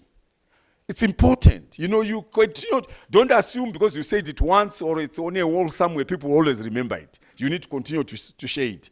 But also assess internal and external barriers, recognize mindset limitations and market constraints, then develop a strategy where you use also coaching tools to break through resistance and then implement and adjust, which is about adapting strategies based on a real-time challenges, then sustain growth, creating a culture of accountability and continuous learning. Why solutions-oriented leadership mindset is essential? I want to say this, which is really what is the focus of this presentation. At a personal level, we need to be solution providers and problem solvers. That's where leadership begins. If you cannot provide solutions, if you cannot think in terms of solving problems, then there's a challenge in terms of our leadership. Traditional leaders focus on problems. Solutions-oriented leaders focus on solutions and possibilities. I think that's important. No matter how challenging the situation may be solution-minded. In fact, let me say this. It is the problems that you solve that determine the levels of your own leadership influence within your own company. I will repeat that. It's the problems that you solve that will determine the levels of your leadership influence. It is the Goliath that David kills that determines whom he becomes. So if you really are a leader, you're not intimidated by a Goliath, because it is Goliath who will actually help David to emerge as the champion. Because if you don't have challenges, then you remain very ordinary. So that's very important. So we need a growth-driven mindset which improves decision-making, resilience, and agility. Champions are made in the ring. You should never be a crybaby because there are challenges. Because it is those challenges that will actually define the kind of leader you become. Leaders should cultivate a mindset which drives innovation and also high-performance cultures. That's very important, in leadership. There is what we call the 4C leadership model, where you are talking of curiosity, stay open to new perspectives and solutions. That's important. Be open to lifelong learning. Always keep on learning. Creativity. Challenge existing methods to unlock innovative strategies. Be able to question things all the time. Critical thinking skills, very important. And then confidence. Trust in leadership, intuition, and decision-making abilities. Because leaders are decision makers. And then courage, take calculated risks, and embrace transformation. Then let's look at the role of coaching tools in reconfiguring leadership mindsets. Mindset is not fixed, like I said already. It can be reprogrammed through structured coaching interventions. That's a very, very important one. So even if you see negative thinking in your team, you should know that it's an opportunity to actually transform that negative thinking, that negative energy into something positive. But you need to think of these interventions that can help facilitate that process. Effective leaders reframe obstacles as opportunities to sustain business and governance growth. That's important. See it as an opportunity. And then when we talk of what we call the top 5 coaching tools for leadership transformation, I've already touched on some of the things, but you talk of cognitive reframing tool, right? You can do your own research on that as well. What we call cognitive reframing tool. It's about helping you as a leader to shift from a problem-focused to a solution-focused perspective. And that's a very important one. You talk of also what we call the what-if strategy, which encourages exploration of multiple solutions to unlock innovation.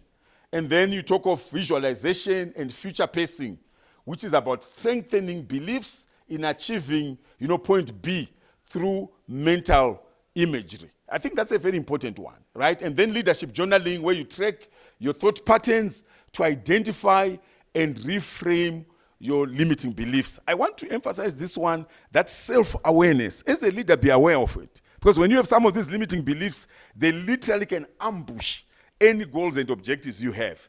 And a lot of these things, they're in the subconscious mind. That's where the challenge is. So you may not even be aware of them. But actually, there's so much affect, the way you function and operate. And then you talk of accountability partnerships, where you build consistency in leadership growth through peer support. Let me kind of move towards the end as we now look at the impact of leadership mindset change on governance and business growth. Governance excellence, it's important to have ethical leadership and strategic decision making to improve transparency and trust. I think the issues were being raised here of trust. Let's face it, you cannot run everything on your own. Accountability, transparency is important. And hence, a governance framework for your business, it's a must-have. You cannot run it all by yourself. It's your vision, but you need accountability. I think that's important. You need a governance system and a governance structure, which will then, improve transparency and trust. For business growth, you need a transformed leadership mindset that enhances motivation, innovation, agility, and also high-performance cultures. And just an application framework there in terms of the mindset impact matrix, where we are looking at the mindset shift, the impact on governance, and then the impact on business growth, starting with shifting from problem-oriented to solution-oriented thinking. That's a deliberate thing which you have to make. To say, as a company, we are a solutions-oriented company. Yes, problems we encounter, but we'll always embrace a solutions-oriented mindset, which will help with clearer decision-making and also policy reform in terms of governance. In terms of business growth, you talk of increased adaptability and a competitive edge. And then shifting from a fear-based to an opportunity-based thinking. Don't have prophets of doom in your company. Who will pronounce doom and gloom? You can't accept that. I think you are responsible for the atmosphere that is created within your work environment. Because you can create a toxic environment which instills so much fear, so much uncertainty. Before you think of it, the rest of your team members, while you think you have a vision, everyone wants to leave the country and to become an SAID. They are busy applying to do an SAID course somewhere. And you think you are pursuing certain goals. So because of fear, sometimes when people have fear, they just make sometimes decisions that are unthinkable. So it's important to have that ethical governance and stakeholder trust. It's you as the CEO who is responsible for creating that environment. And also market expansion, Shingai spoke very well about that. And then shifting from mindset to growth mindset, where you need a stronger leadership pipeline. I want to emphasize this one. One of your key responsibilities as CEO is to multiply yourself in your team. Build a strong leadership pipeline. We don't want you to be a giant among dwarfs, where you are the only champion, and so forth. But yet everyone else who is around you, they are so small, they are you are dwarfing them. You need to know one of your big responsibilities is to develop, coach, and mentor leaders in your team. Let your teams be empowered to also become leaders, and hence that strong leadership pipeline. High performance in terms of business growth, innovation-driven culture, it comes and is driven by a strong team. And lastly, moving from a reactive to a proactive leadership focus, where we are also moving from a crisis preparedness to long-term vision. That's important because part of the challenge is we can remain in a crisis mode, But you also need a long-term vision. That's a very key thing.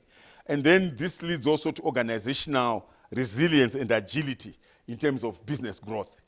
So as we conclude this, we want to then say, how do we unlock this power of solutions-oriented leadership?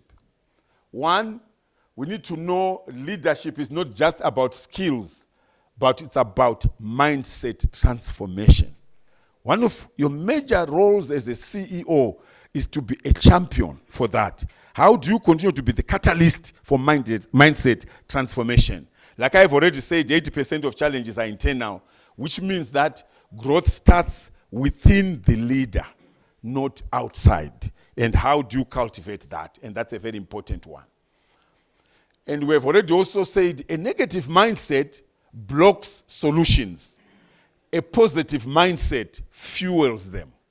How do you engage in positive thinking in order to fuel solution-mindedness? And we have also highlighted that coaching tools help leaders reframe limitations, unlock potential, and drive governance excellence. And the solutions-oriented approach fuels business growth, innovation, and high-performance teams. Right, so the final application framework in terms of the leadership transformation roadmap, we're saying we need to identify limiting beliefs and leadership obstacles. Because if you don't identify them, you can't deal with them. Then reframe those challenges as opportunities for growth, and then strategize solutions using coaching tools. Then execute action plans with accountability. And lastly, sustain transformation through continuous learning and adaptation. I want to end with the following power thought. A leader's greatest asset is not knowledge or resources, but the mindset that turns obstacles into opportunities and challenges into growth. Thank you so much for the opportunity. Thank you, Doc. Thank you, Doc. All right. How are we feeling about that? Are we positive? Are you sure? Does anyone have any questions for Doc? 5 burning questions. Doc, they have no questions. Can you ask them questions? Are they positive thinkers or negative thinkers? Who would say they're a positive thinker? Beautiful, wonderful. Would you admit if you weren't, though? Doc, is there a quick fix to shifting your mindset? Is there a quick way to do it? It's a process. I think what we need to know, we talk of what we call neuro-linguistic programming.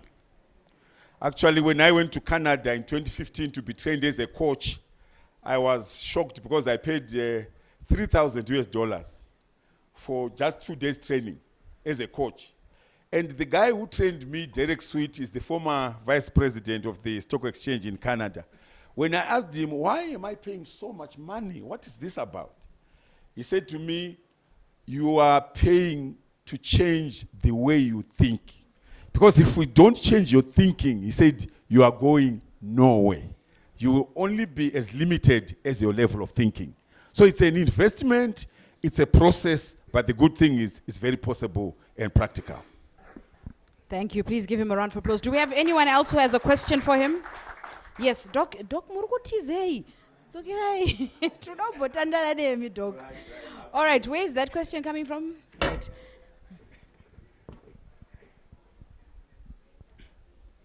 Morning, everyone.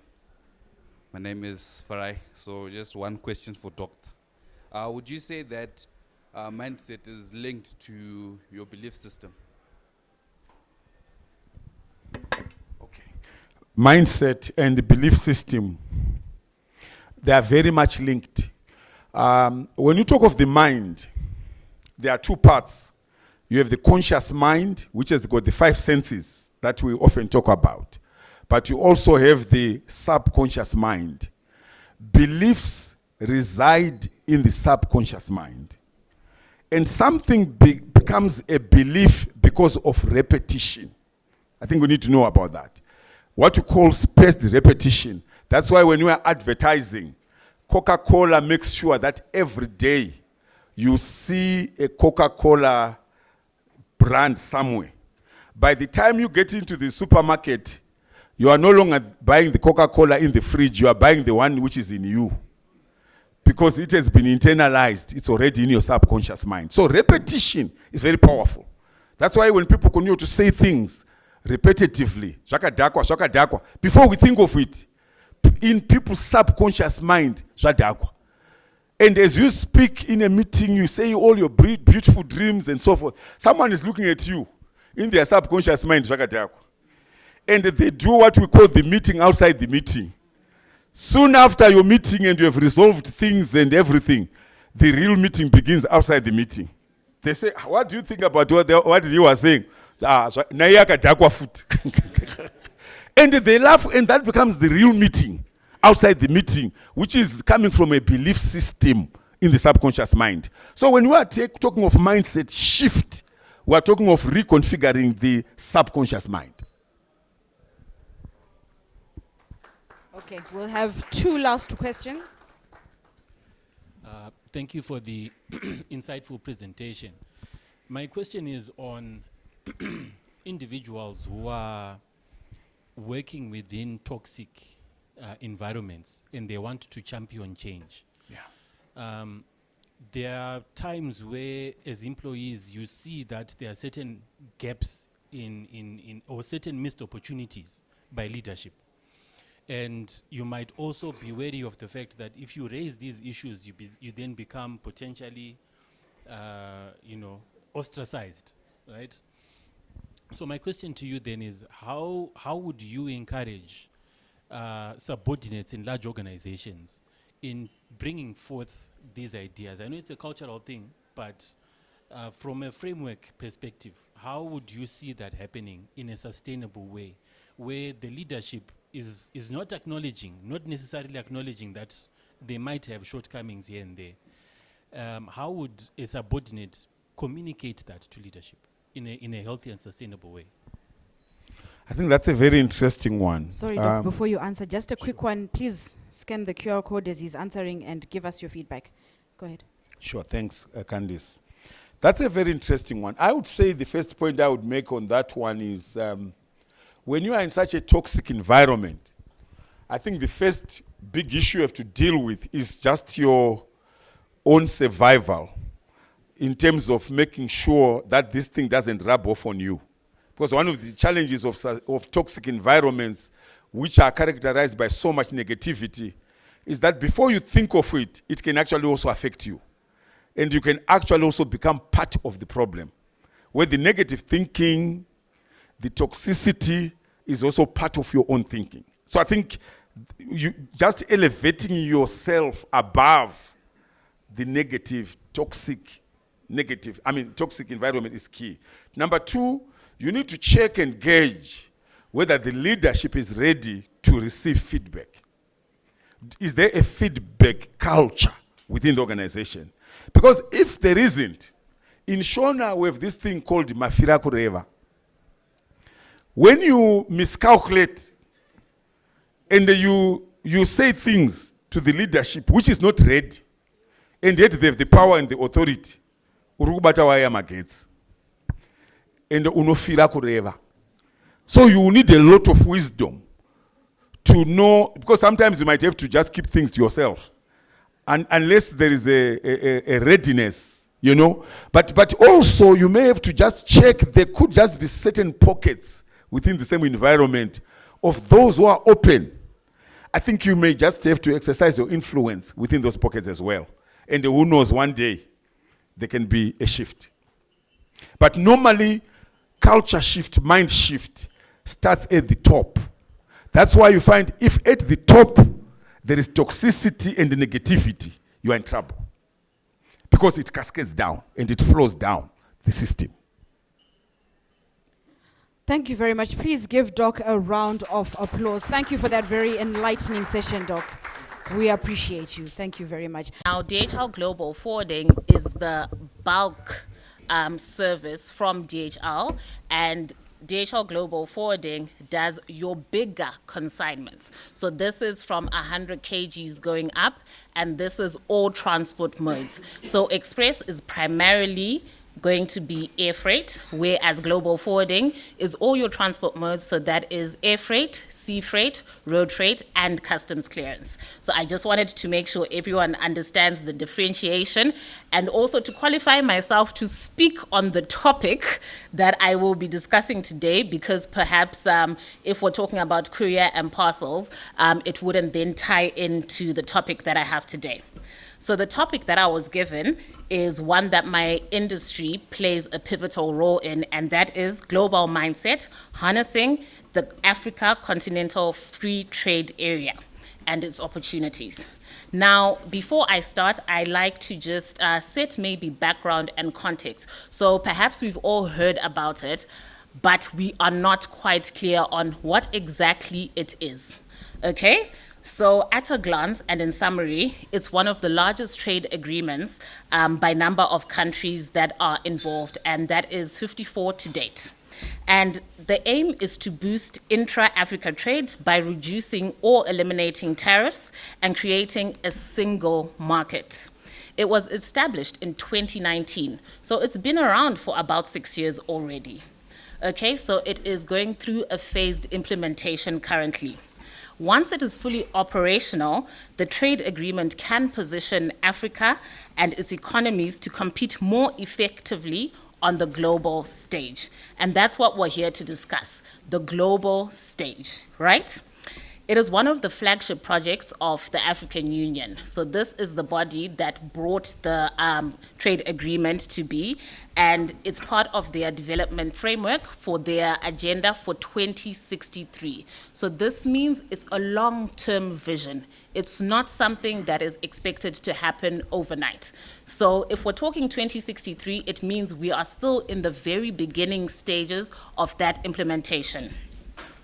The objectives of the trade agreement is to create a single market for goods and services. So when people think about growing beyond borders, it's usually from a product perspective. But we need to remember that you can also sell a service. You yourself might have a skill that can be used internationally, that can be used somewhere else in Africa. So you should look at yourself as something that can go global with that particular skill set. It's not only limited to products.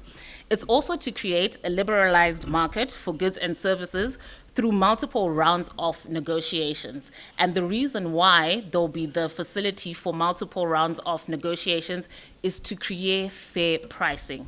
Now, as you know, within Africa, we usually have a bit of a pricing issue where things tend to feel overpriced. So this is so that we can try and get fair pricing.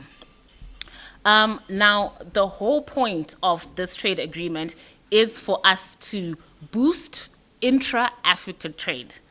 And you wouldn't believe it, but currently that trade is sitting at 15%.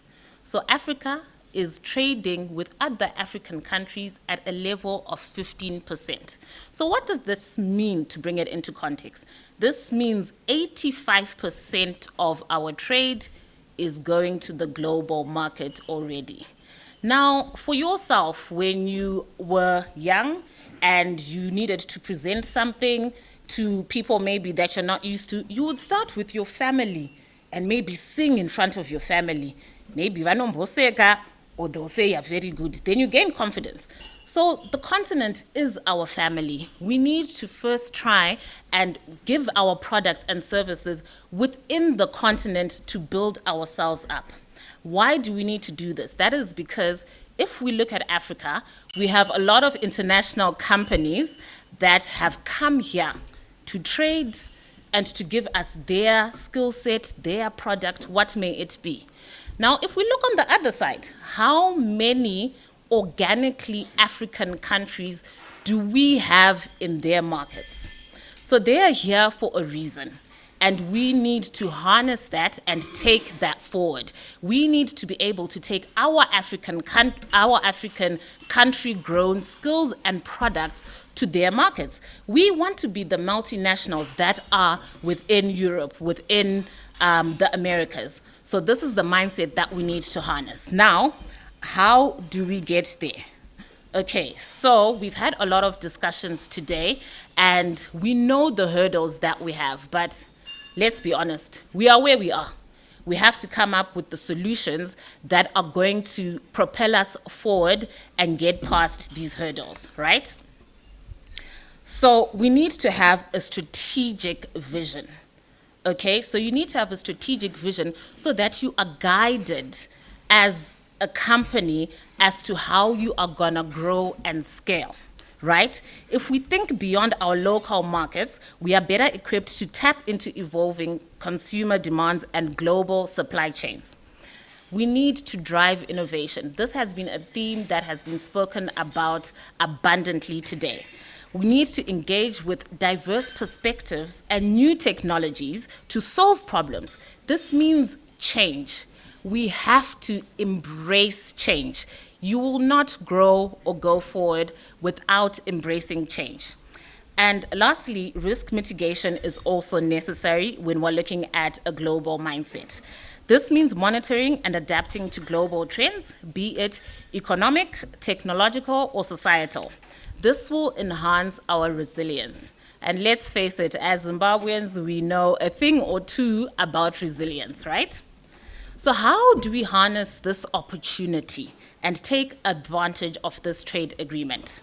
You start by identifying new markets and partnerships. This is not something new that you're hearing for the first time today. This has already been spoken about. And this is how you can unlock new value for your company to grow. So we need to have a collaborative ecosystem. Look for regional partners in complementary sectors. Leadership is not forever, it's for now. Be successful and retire. Why work until your last days? Look, I'm not chasing anyone away from being a leader, but I am asking you to ask yourself, who is next? Because if you do not have a leader who can succeed your vision, then it just ends with you. How does the company continue after you? And this is very, very important, especially within Zimbabwe. Leaders are becoming older and older, amassing more and more knowledge, and it is not being passed on. And this creates a culture where leaders are repeating mistakes that have already been overcome. We are not learning the lessons because we are not passing them down. Digital transformation and tech adaptation. This is one of the things that's already been mentioned today, and we need to learn how to scale through technology. Cloud platforms, AI-driven analytics, and digital collaboration tools. This will remove some of the traditional barriers to regional and international growth. E-commerce and digital payments. Strengthen your online sales and channels and integrate payment gateways. Now, we had Stanbic earlier telling us that there is the existence of these payment gateways. But I don't know about you, when I order, let's say, direct delivery, I've never been able to use my Visa card to pay credit. And unfortunately, mobile money, as useful a tool as it is only useful within our borders. So we definitely need to start digitizing more. When you go out of Zimbabwe, when you go into Europe and the Americas, you see Google Pay, you see Apple Pay.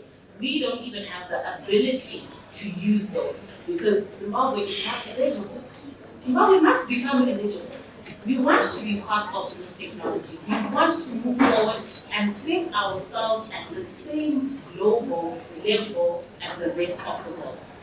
I'll touch a bit on cybersecurity and data protection, but the message here is we need to invest in cybersecurity.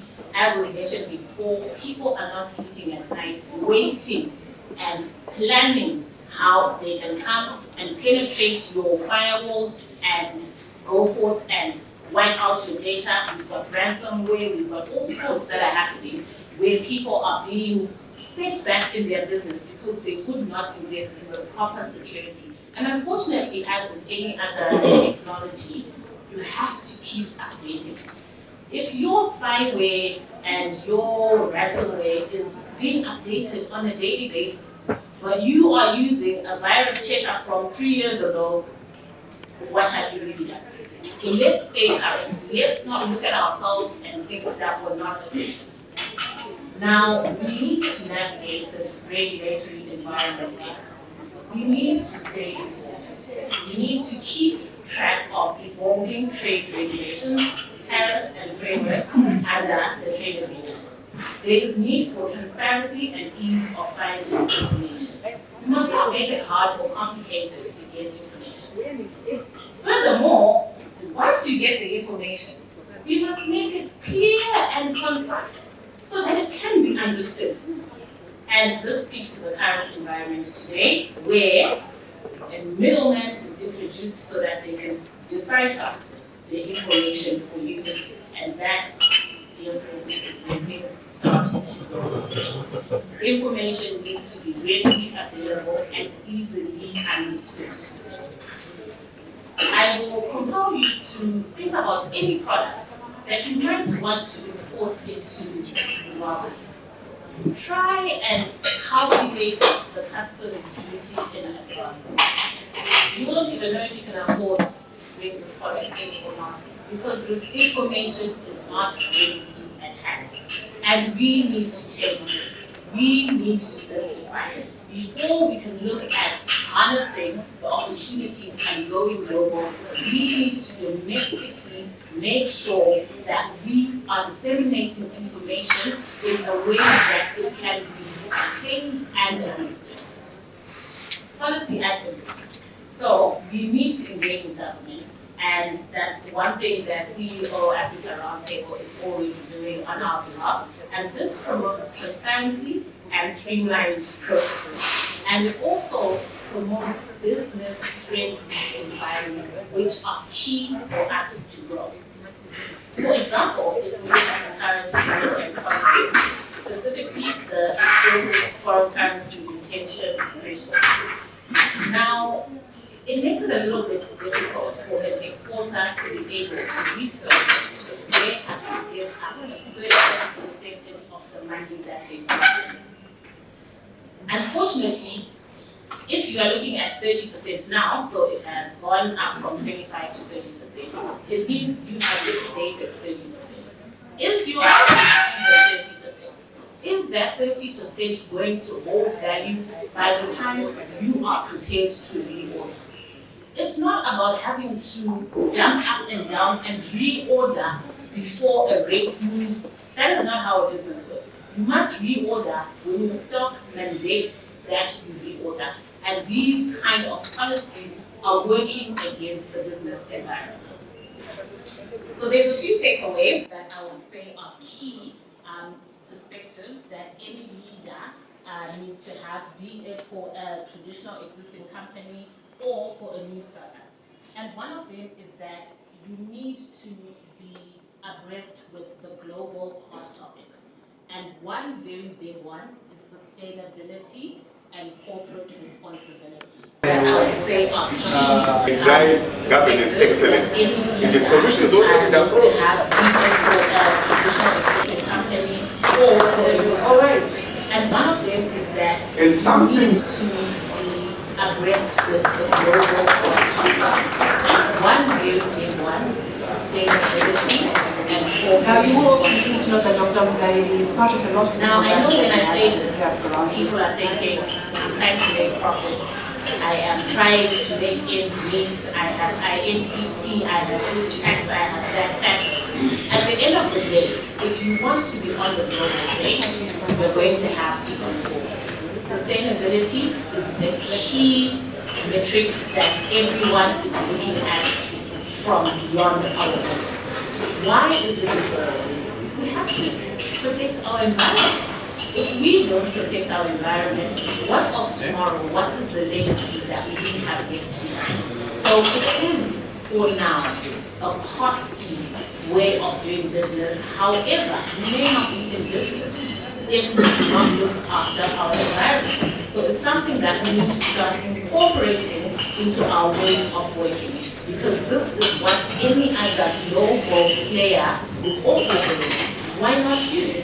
Why not us? When we look at our country today, we are looking at constraints like energy. We need to think about renewable energy. Yes, this I did go wrong. What's next? How can we overcome that step? In the long run, it will benefit you. It is expensive today. However, in the long run, it will benefit you. And we need to think outside the box. Continuous learning. This is something that's also been mentioned today, and the world is ever evolving. Therefore, to stay current, you must keep learning, right? And I myself, I'm quite tired of learning. However, each day I realize that there is always going to be something new. If I'm not willing to learn and embrace that change, I will be left behind. Let's talk about, for example, cell phones when they first came in. Most people, I'm sure, around this room, your first cell phone would have been a Nokia. We are there today. What happened to them? Nowhere to be seen and found. Samsung came, iPhone came, Nokia disappeared. Don't let your product be one of those. Kodak, for example. There's no space for Kodak anymore because people are now using digital cameras. They did not move on time. So do not be left behind with innovation. Let us try and diversify and think outside the box. In order for you to grow, you need to look at different revenue streams. Look at supportive revenue streams to your business. Do not constrain yourself to one revenue stream. For example, let's say your large customer was USA. What's happened now? There's a freeze. What happens to your business now? That was your main revenue stream. It's gone dry. You need to find smaller streams that will build into your river so that you remain afloat. Yes, you can strike on the one that is perhaps bringing in most of the cash at the time, but please believe you need to have other revenue streams. Explore mergers and joint ventures with other African players in order to build a partnership. I cannot stress this enough. We cannot try and go to a country and become an expert of that country overnight. It's just not going to happen. We need to leverage on other companies and we need to build partnerships. Now, the message here is that in order for us to harness this trade agreement, is that we're going to need intra-Africa collaboration. Let us go together. Public sector, private sector, government, we need to work as one. We need to come together. We need to create policies that will further our agenda. Can you believe that it's cheaper to send something to Germany than, let's say, Angola? But if we look at the distance, that doesn't make sense. But it's because we do not create. And even if you look at yourselves as travelers, you're going on to Ethiopian Airlines just to be in transit today. You're not going to Ethiopia, no. You want to move on to Europe. You want to move on to America. We need to start also exploring Africa and putting it on that global stage. Why do you want to go to Europe? Why can't you go somewhere within Africa first? Let us put Africa on the pedestal as well. Let us not put the rest of the global market on top of Africa. Now, all I can say is we are stronger together and we need to come together. This is what the objective of this trade agreement is. And when we talk about the hurdles, capital, you know, money chases money. The banks are only going to lend to those that don't need it. It's those are the things. That is what is happening. For you to be eligible to get a loan, you need to make X amount. Hello, if I make X amount, I don't need a loan. I don't actually need a loan. So it's one of those cases where we have to think outside the box and look for solutions. So in conclusion, I would like to share that DHL does have what we call Go Trade. Now, Go Trade is an initiative that we are running to help SMEs and entrepreneurs grow beyond borders. So we have tools and information that we share with you in order for you to be able to break down the barriers of cross-border trade. Now, we are working on this in conjunction with Old Mutual and 85 Hub, and I had asked for a QR to be put up. So we've got 3 sessions that we're going to run, and we're only taking 30 participants per session. So if you are interested, there will be a QR code put up for you to sign up for that.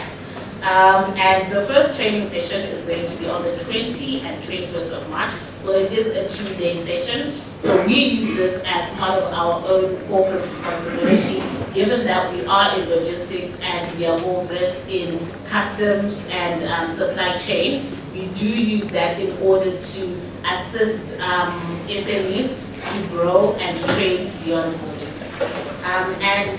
What I can say to you today is that this trade agreement is our opportunity to move from local champions to African champions and then to become global players.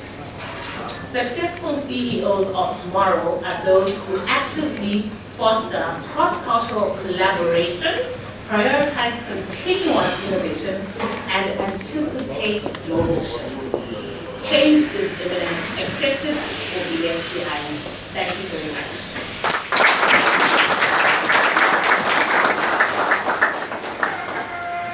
Thank you. Please give her another round of applause. Thank you so much. Now, when Chairman was speaking to women and their responses, I'll let you know that she was the very first one to respond to us almost immediately. Please give her a round of applause for agreeing to be part of this today.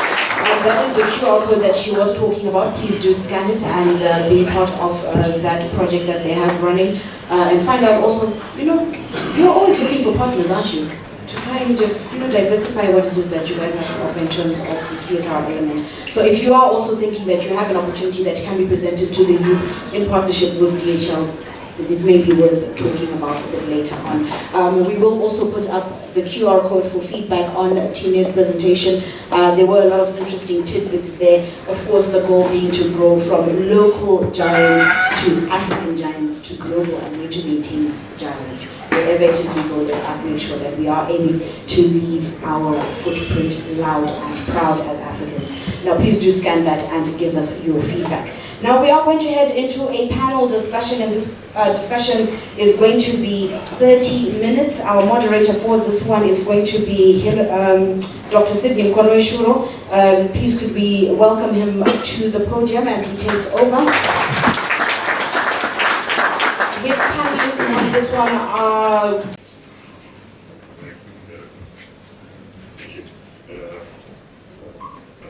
Good morning, it's not afternoon yet, it's 5 minutes to afternoon. Good morning, everyone. Good morning. Are we still there? Yes. This is making sense. I'm finding it very useful. My job now is very simple. We are going to discuss the role of innovation in driving success. But innovation is a very misunderstood concept. We often think innovating means doing an app in a continent that has no water, running into our homes. We often think that innovation means, understanding AI, where people cannot access clinics to see doctors. So my thinking as a layman, I'm a layman. My name is Dr. Sidney Mkono-Ishuro, just a medical doctor. My understanding, and these two guys are experts, they will explain their expertise in innovation. Can we innovate useful things? Can we innovate useful things? So my understanding of innovation is making useful things cheaper, better, and faster. Can you do it cheaper? Can you do it better? And can you do it faster?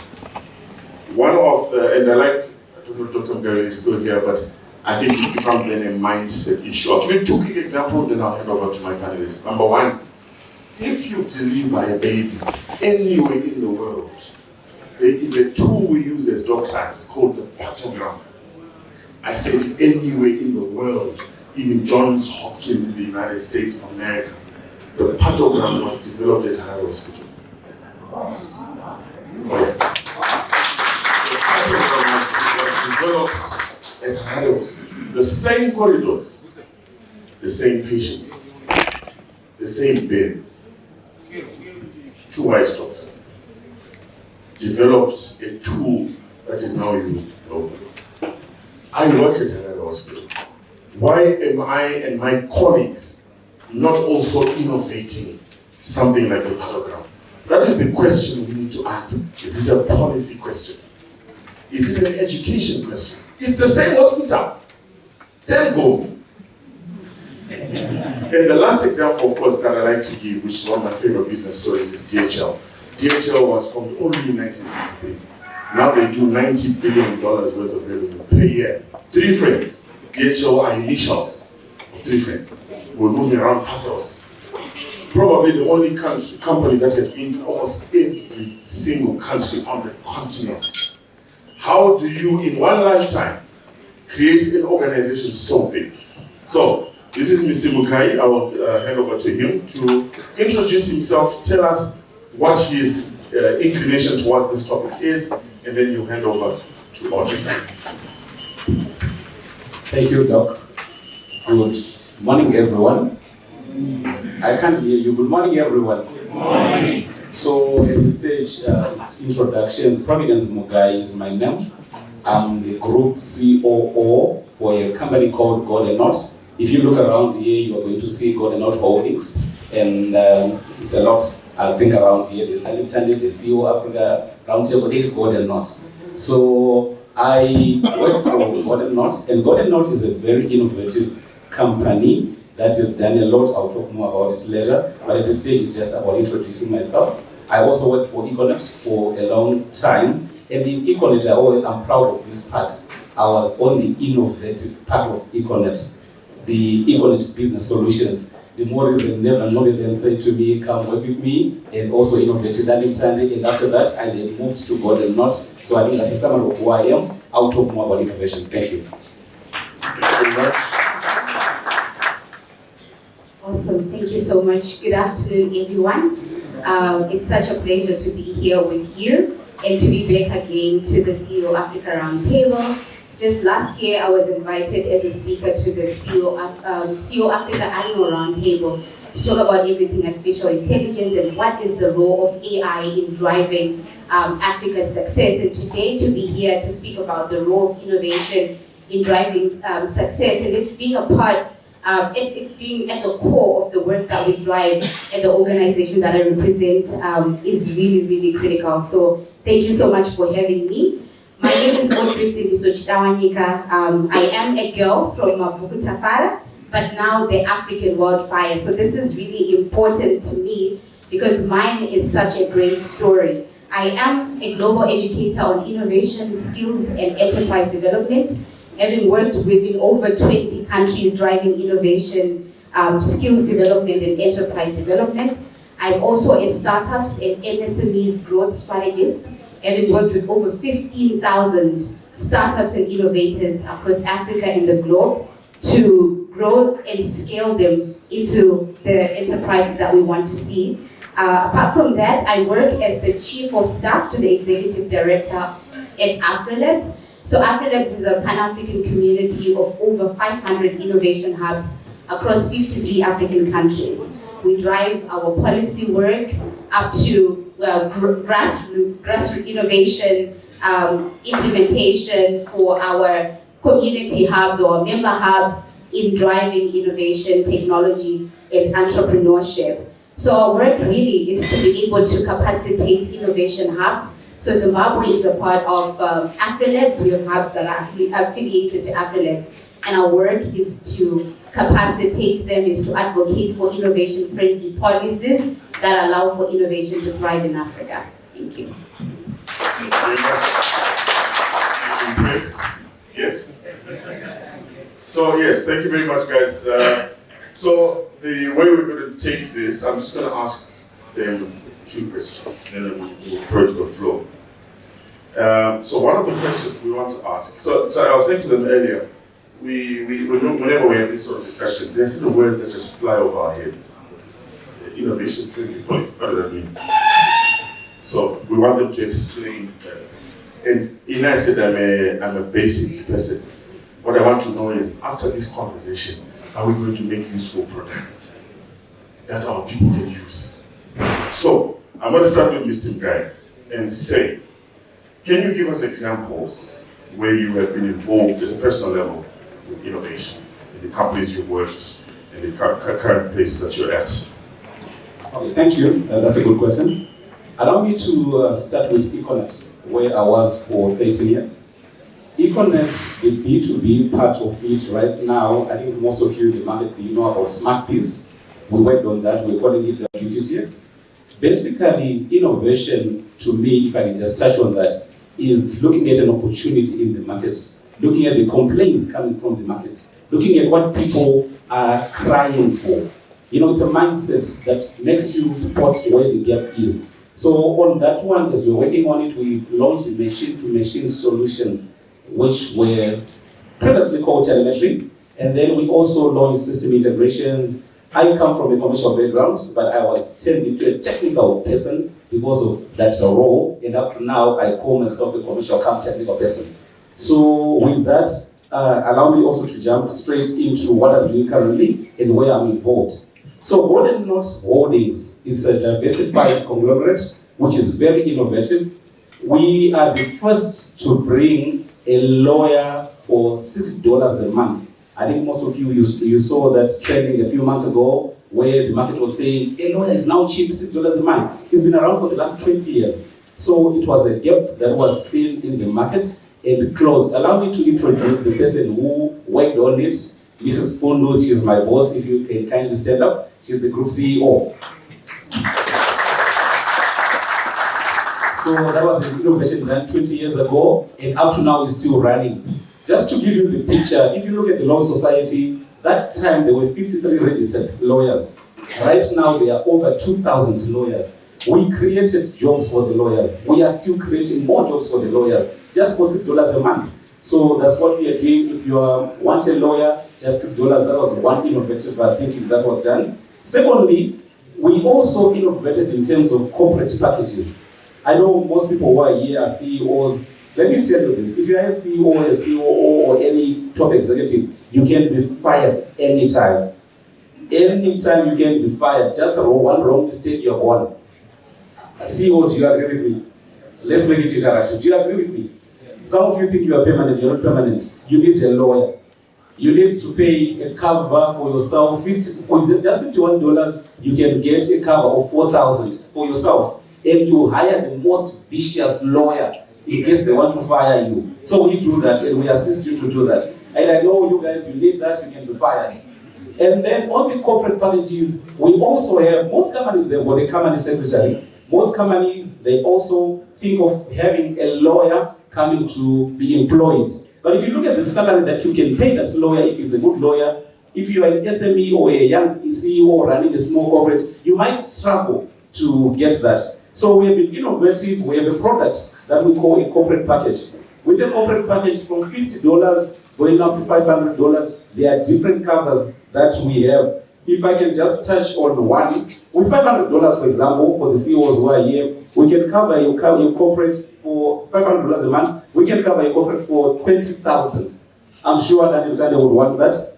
I'm sure other players in this who are looking at me would want that. So that's the innovation that we have done, and we are still doing more. Allow me also to talk about the last innovation that we did a few weeks ago. Those who follow the press, we introduced on our group of schools, because as the Golden Knot, we are into microinsurance, we are into microfinance, we are also into hospitality. We have a hotel in Dubai, Oasis Dera. If you look at the team that is in here, they'll come on the table. They are coming from the tarmac side. We are also into real estate. So another innovation that we launched on the school side, with 10 schools at this stage recently, is an innovation that is linked to innovation hubs. So our schools now, they've got an innovation hub. You know, most of the time, or most of the people who are in here, at school you were informed. Now we are saying at school you need to be involved. So that's exactly what we are doing right now. So we've got an innovation hub that we recently launched I think as somebody that's what I was saying on the innovations that I've been involved in. Maybe lastly, because my good brother is here, on London Sunday, is also the same story with B2B. Let me get there. Thank you very much. Round of applause. Allow me to just ask the question a little bit differently to Audrey. We have seen countries that continue to produce things that are useful, like China. We keep buying from these places like a supermarket, but they keep churning them out. Even in my area in medicine, we keep getting the latest stuff coming from places like China, the US. What is it about these countries that makes them continue to produce things that are useful? Is it policy? Is it the education system? Where are we lacking? Why are we also not producing the latest X-ray machine? Over to you, Audrey. Awesome, thank you so much for that question. So it's a blend of many different things, like you say, education, skills development, but mostly it's in enabling policy environment, which is something that we can learn from that. So it's also part of the work that we're driving at AfriLabs and also under my portfolio to be able to drive policy advocacy, policy development, and policy engagement. Let me take you to Lagos, Nigeria, right? Inoluwa Aboyeji co-founded Flutterwave, which revolutionized payments across Africa. It wasn't just about talent or a great idea that made that company into $1 billion company. It was policy. Nigeria's regulatory environment that enabled fintech innovation to be able to thrive. So now let's take a closer look to Zimbabwe.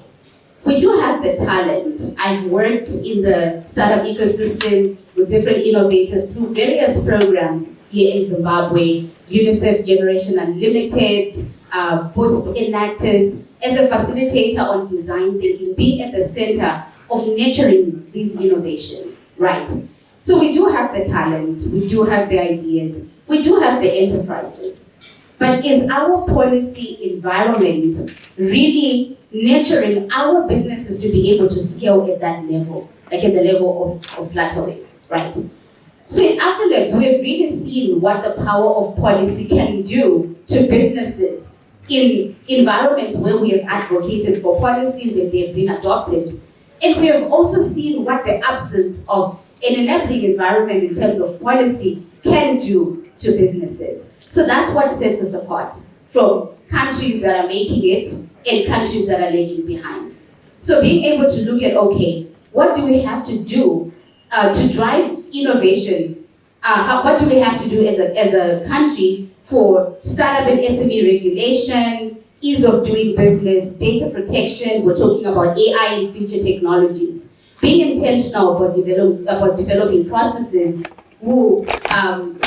about developing policies will take us, a long mile to where we want to go. So being able to look at those policies and be able to be at the table as SMEs as well, as young leaders, so that we're not just being at the receiving end, but we're also lobbying for these rules and guidelines to be set in a way that favors us, that favors the ease of doing business. We were talking about the AfCFTA. Just recently, they adopted the protocol digital trade, which gives us access to 1.4 billion Africans to do business with. Done to tick it off in the on the box, or to say in the board meeting that yes, we've done some change management initiative. Thank you. What did you do? Two? Both of them actually. Okay, both of you. So allow me to just take 2 more questions so that we can just wrap it up quickly. Just make note of the questions. Any other question? Who is burning to ask? Good day. I'm Daniel from the lecture at Roundtable. So, the issue with innovation, at times what I've noticed with students, they come up with projects. Most of them, they just take from the internet and then they're saying they are innovating. So I think there's need as well to explain what really innovation is so that it can be communicated to the students.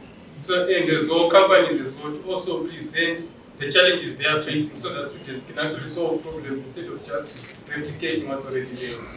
So what ways can be done in order to reach the students? I think that was a brilliant question. Any other question? Yes, sir. Good afternoon, ladies and gentlemen. My name is Charles Jr. I'm an entrepreneur and a university student. And as an entrepreneur who's in school currently, I currently face the challenge of funding. My mom is a banker, and one of the things I get to see and witness personally is the problem we face in financing, right?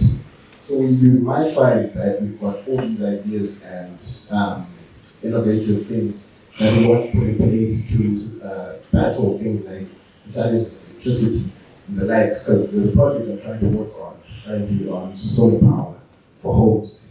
And the biggest challenge we have right now is the issue of funding. And how can we battle this together as an African continent, the Southern African region, and also as just a nation? Because I think this issue is not straight enough. Because you find that, of course, we're supposed to have employees and the likes, but we also have entrepreneurs in this world. And we've got entrepreneurs in Zimbabwe, and we're very resilient people, but we find struggle in things like funding. And that's something I struggle with currently, because the project I want to fund is currently at approximately, give or take, $30 million. And that's a lot of money, right? These are some of the challenges we face, and how can we overcome this as innovators and entrepreneurs? All right, maybe you guys can take the 3 questions quickly. So let me take the first one, the second one, and I'm sure Audrey can take she can add to what I've said and also do the third one. So on the first question, in terms of digital transformation, entrepreneurs or managers, if I can say, not availing the available budget. Let me put it in a blunt way, which I believe will assist most people here. The world at this stage doesn't need managers. It needs entrepreneurs.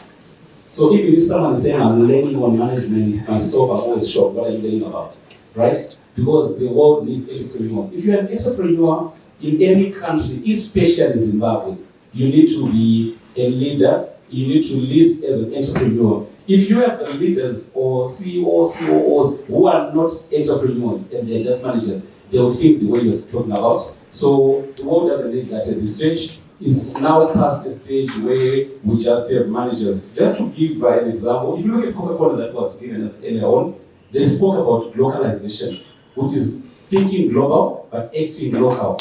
If you look at that model, even James Quincy, who's running, fixed that issue properly. If you look at how they've done their model in terms of leadership, it's always the entrepreneurs. I believe in a model where someone should get an opportunity to run at a senior level after proving what they've done in their own personal life. Do you own something? Do you run a small little business? Are you streetwise? What else are you doing at a personal level? Do you own a farm or a plot?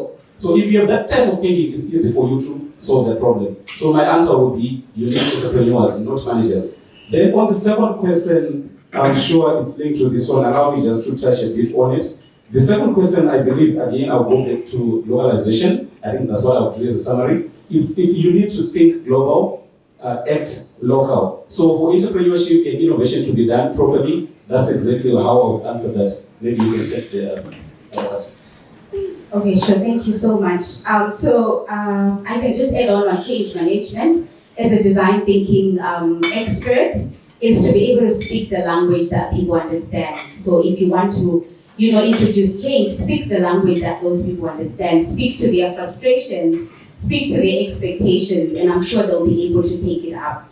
Was it the question? Financing, so that can also tie into the third question as well. So investment and access to finance, it's a pressing issue at policy level up until to business level itself. But there are measures in place or there are opportunities that are there for people who want to access funding, even funding of that magnitude. You say $30 million, so I'll share.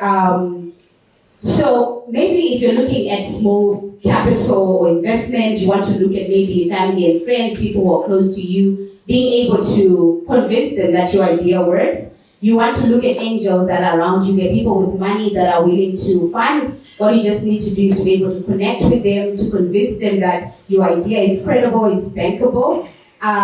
Here in Zimbabwe, we also have the Venture Capital Company of Zimbabwe. You can look that up. Connect with the Venture Capital Company through the Ministry of Finance. I'm sure they'll be able to have a conversation with you. At AfriLabs, we have what we call the AfriLabs Connect Deal Room. So here we've got investors from all over the globe. We recently signed an MOU with the Ministry of Investment in Saudi Arabia, and they are looking to fund African startups. So just go on our website on afrilabs.com and then sign up at AfriLabs Connect Deal Room. Then there is also Digital Africa as well. Last year in November, we hosted Digital Africa here. I was the national coordinator. And through their program called FUZE, we were able to identify about 12 tech startups in Zimbabwe that they're going to fund. So we're looking at funding that's right about between 200,000 to 250 euros. Look at Africa Business Angel Network, look at TVC Labs. All of these are resources that are available in terms of access to investment and financing. Thank you so much. One last 30-second contribution. Thank you. So in addition to the second question, there was a question to say, what is innovation? I'm sure that's how it was also done. So innovation can be disruptive, innovation can be radical, innovation can be incremental. Innovation can also be, what I like the most myself, is on business modeling. So many a times when we say someone is innovative, the product could be there. If you talk about the biggest probably common that everyone thinks about in Zimbabwe, Econet, digital lifestyle network, that's what they talk about. But if you look at their model, if you look at their innovations, yes, but they've been done somewhere. So innovation and the way they do it is mainly on the business modeling and the incremental part of it. So if there's an idea that is working in America and you bring it to Zimbabwe, you have innovated. So that's the part that also needs to be very clear. And those who did project management on the incremental part, you realize there's a lot of sprints that needs to be done. Incremental, the product could be there, but you want to enhance it.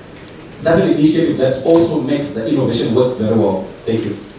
Thank you very much. Unfortunately, we have just run out of time. We have just gone overboard by 2 minutes. So this topic needs to happen again. Chairman, you should create more space in the programs. And I think the burning questions are with finance. How do I get finance? I've got ideas. Young people want to know, where do I find the money? And I think we need someone to go deeper on the issue of what is innovation. We tend to think innovation is computers. Innovation may have nothing to do with computers. In my area, in your area. Cadets, how did we do on time? Brilliant. Please give him a round of Thank you very much.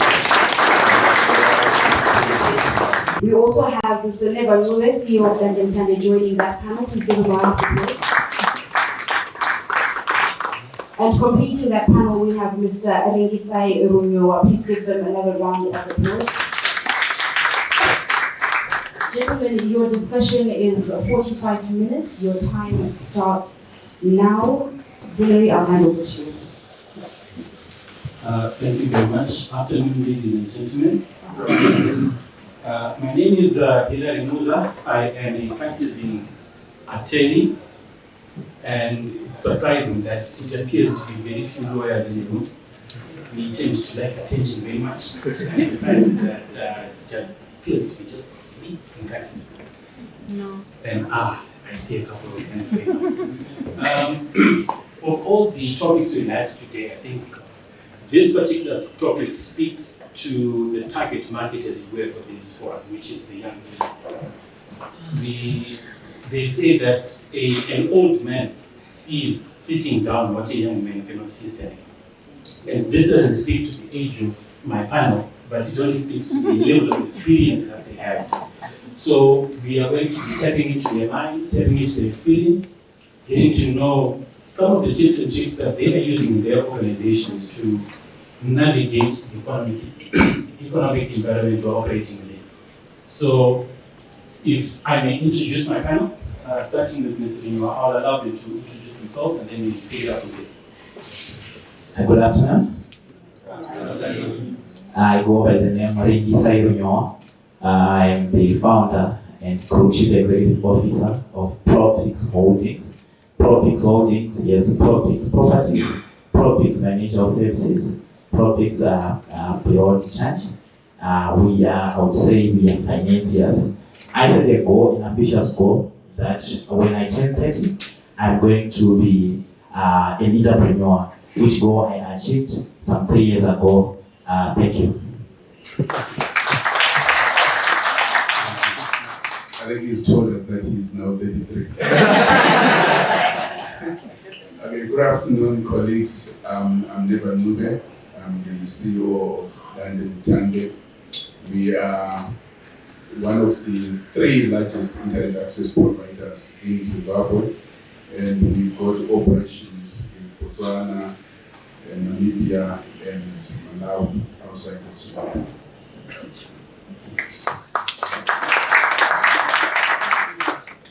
Good afternoon, everyone. My name is Simon Nyamuda, and I'm the Managing Director of Complete Systems. We specialize in ICT hardware, software, networking, cloud, unified communications, and cybersecurity. So we're a one-stop shop for ICT solutions and services.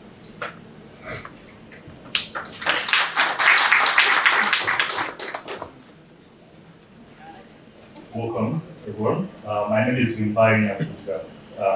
I'm the CEO of CAFCA. CAFCA manufactures cables for data transmission, for electricity transmission and distribution. At CAFCA, we pride ourselves on quality. Everything that we do is about quality. And we always seek to provide our customers with a safe and reliable cable. We call it a premium cable. We haven't called it that. I think that's about it. So thank you very much. So now that we are familiar with our panel, let's jump right into it. So the topic we're dealing with this afternoon is facts versus myths.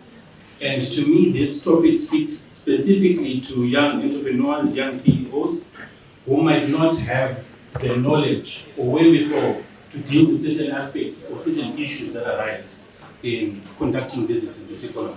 And this is the perfect opportunity for us to hear from experienced CEOs and get a sense of what it is they do to navigate this environment. So my first question then is to Ms. Noro, and I'll then take it across the rest of our panelists.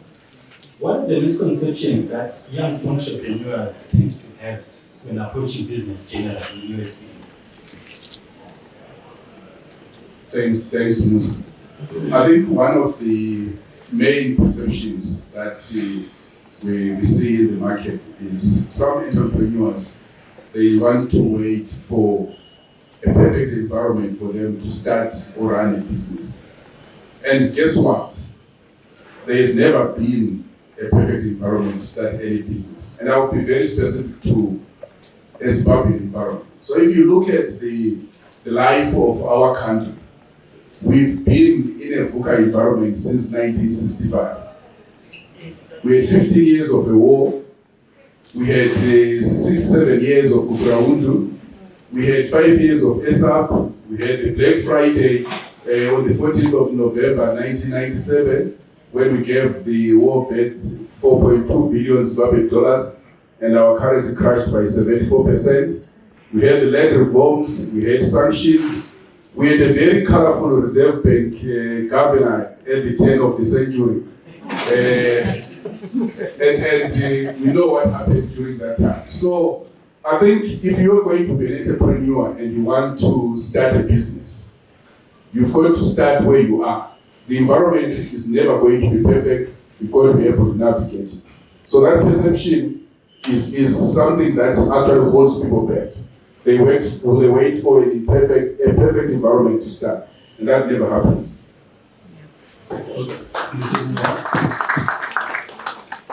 Thank you, our facilitator. I think one misconception that young people have about business is it's all about making money.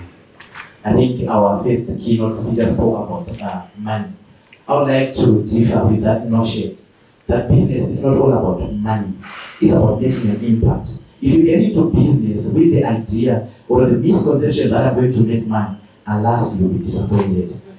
Business requires the tenacity, the resilience for you to soldier on to continue with the business. So we've got another misconception that when you get into business, it's all about profitability. I would say, forget profit, think cash flow. Most entrepreneurs think if I get into business, it's going to be a bed of roses. Therefore, I am going to be driving the nice car. I'm going to be the big person. I'm going to be the leader in town, which is not the case in most cases. With business, it's more like it's a baby who has been born, which you need to nature. But because we are young people, we are easily excited with the things that we see. People who have probably run their journey now enjoying, those who are now driving the Lexus of this world, after they have put in so much effort in trying to manage their businesses. So I think it's a very fundamental issue that young people need to understand that a business will not give you results. You start it today, tomorrow you're getting results. Before I move on to Mr. Nyamuda, I want to ask you another question.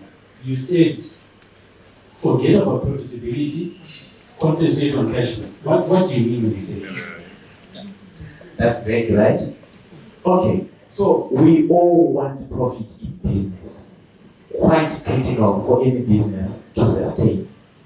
But, with cash flow, we are living in a volatile environment, right? There are opportunities that come about which you may take advantage of if you've got cash flow. Cash flow, by the way, is the management of the ins and the outs of money. That is where your focus as a CEO should be on.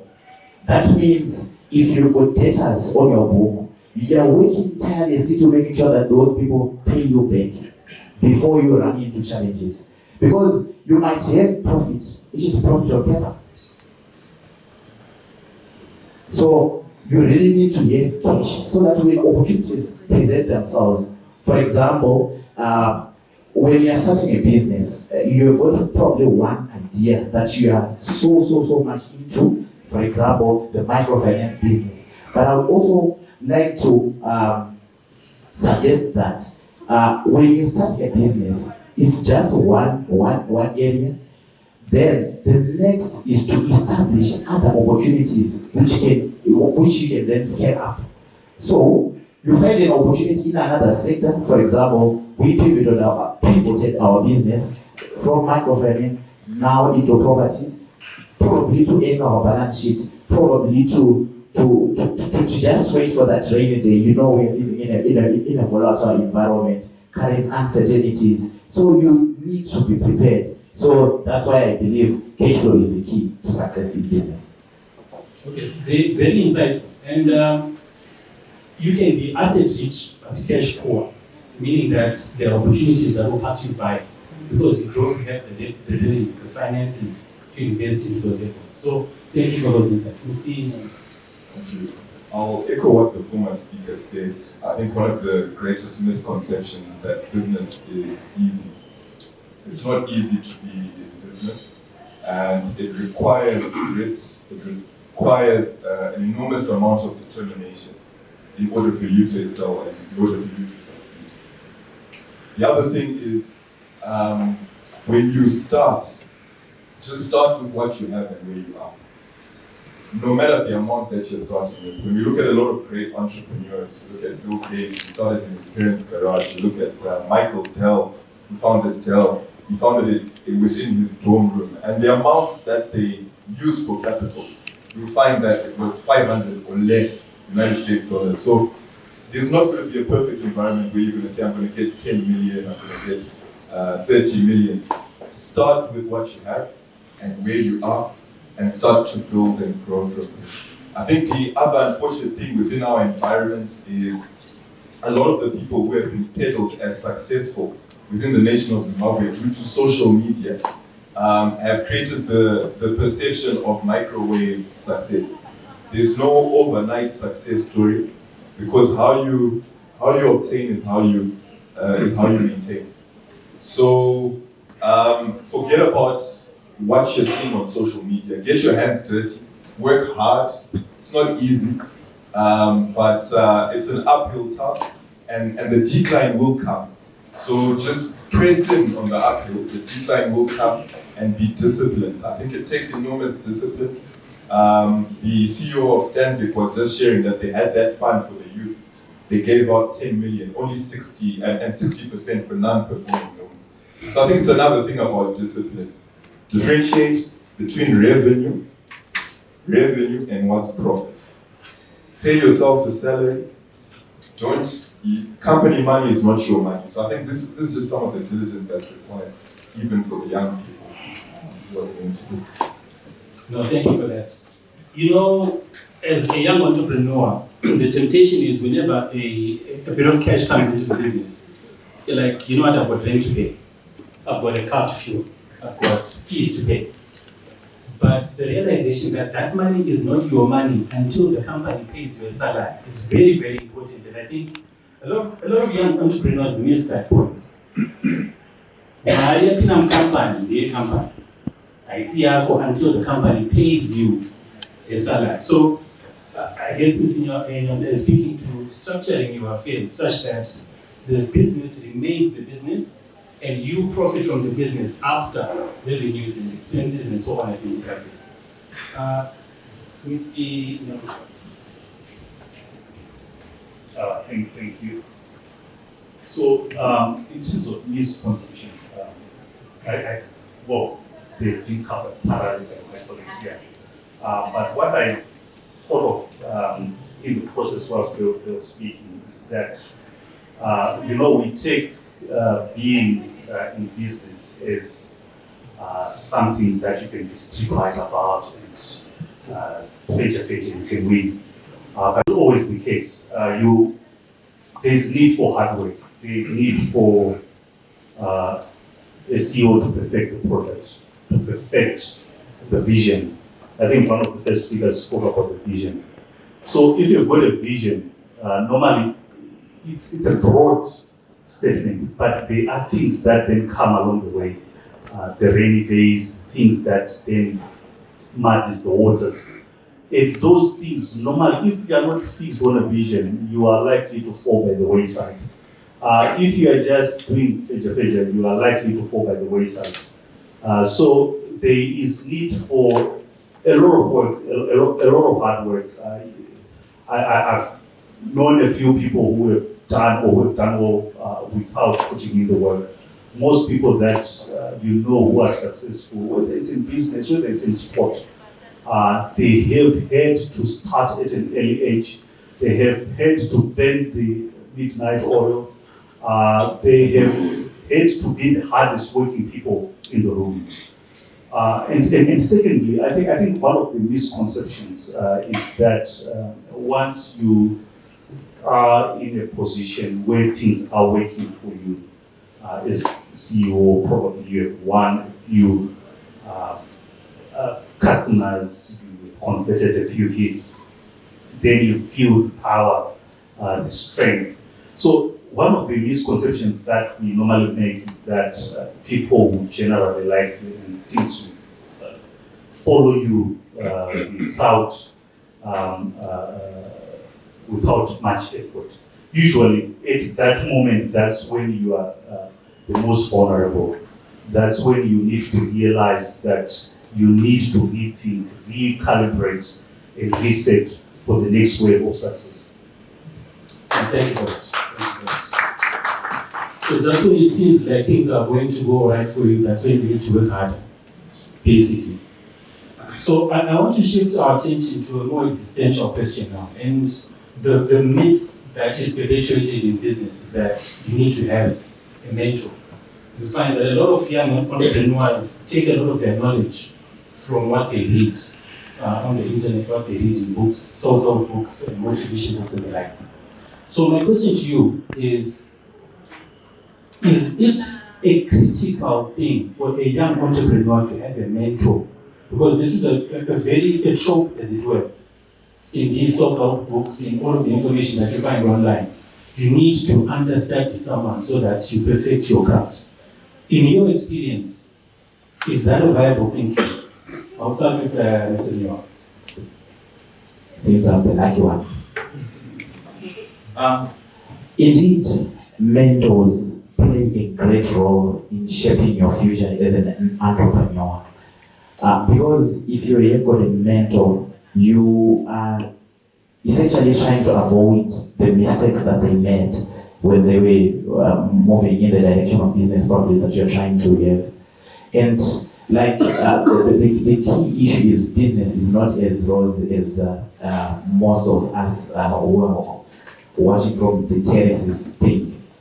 So there are times when you cry in business to say, why is this happening to me? After all I have tried to do, this is not working. So you need someone whom you can then, who can lean a shoulder for you. Say, what do I need to do? Even to make decisions. As a young person, at times you are bound to make mistakes, you are bound to make decisions that will probably derail everything in your enterprise. So a mentor is a vital core for your success in business. Okay, so before Mr. Ncube takes up the mic, how then do you go about finding a mentor? Okay. I'm asking you the difficult questions today. Yeah, it really depends. But I think the major starting point will be your alignment in whatever that you're doing. That is vision alignment, the congruence in the businesses, the ideas, what you admire that particular person. Then you are also then aligning with what you want as a person.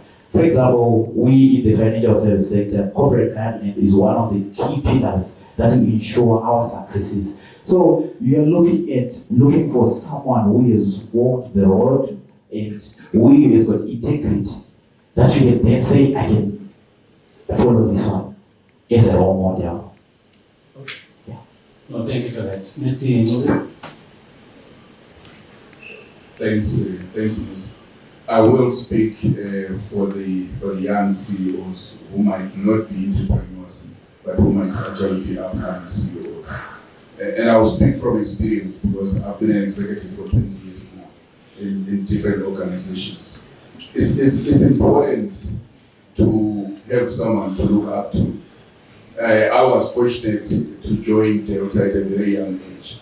And for those that have followed the story of Delta and how they develop human capital, it's one of the big emphases that they have. It's because if you're going to walk a road, it's always a good thing to sit with somebody who is experienced. And the experience builds you up. Because being a CEO, there are a lot of challenges. So when you face those challenges, you want them to reflect on some of the experiences that other people have gone through. How have they overcome currency issues? What do you do when you've got cash flow issues as well? So when you then look at all that, you then want to then refer to the mentors. I think I can say the same with my experiences at ISCO Africa. It's a different environment altogether. And ISCO's mentorship is you've got to make decisions on the go.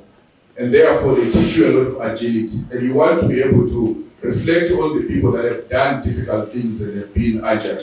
And I think the last one is obviously the guest speaker that spoke in the morning.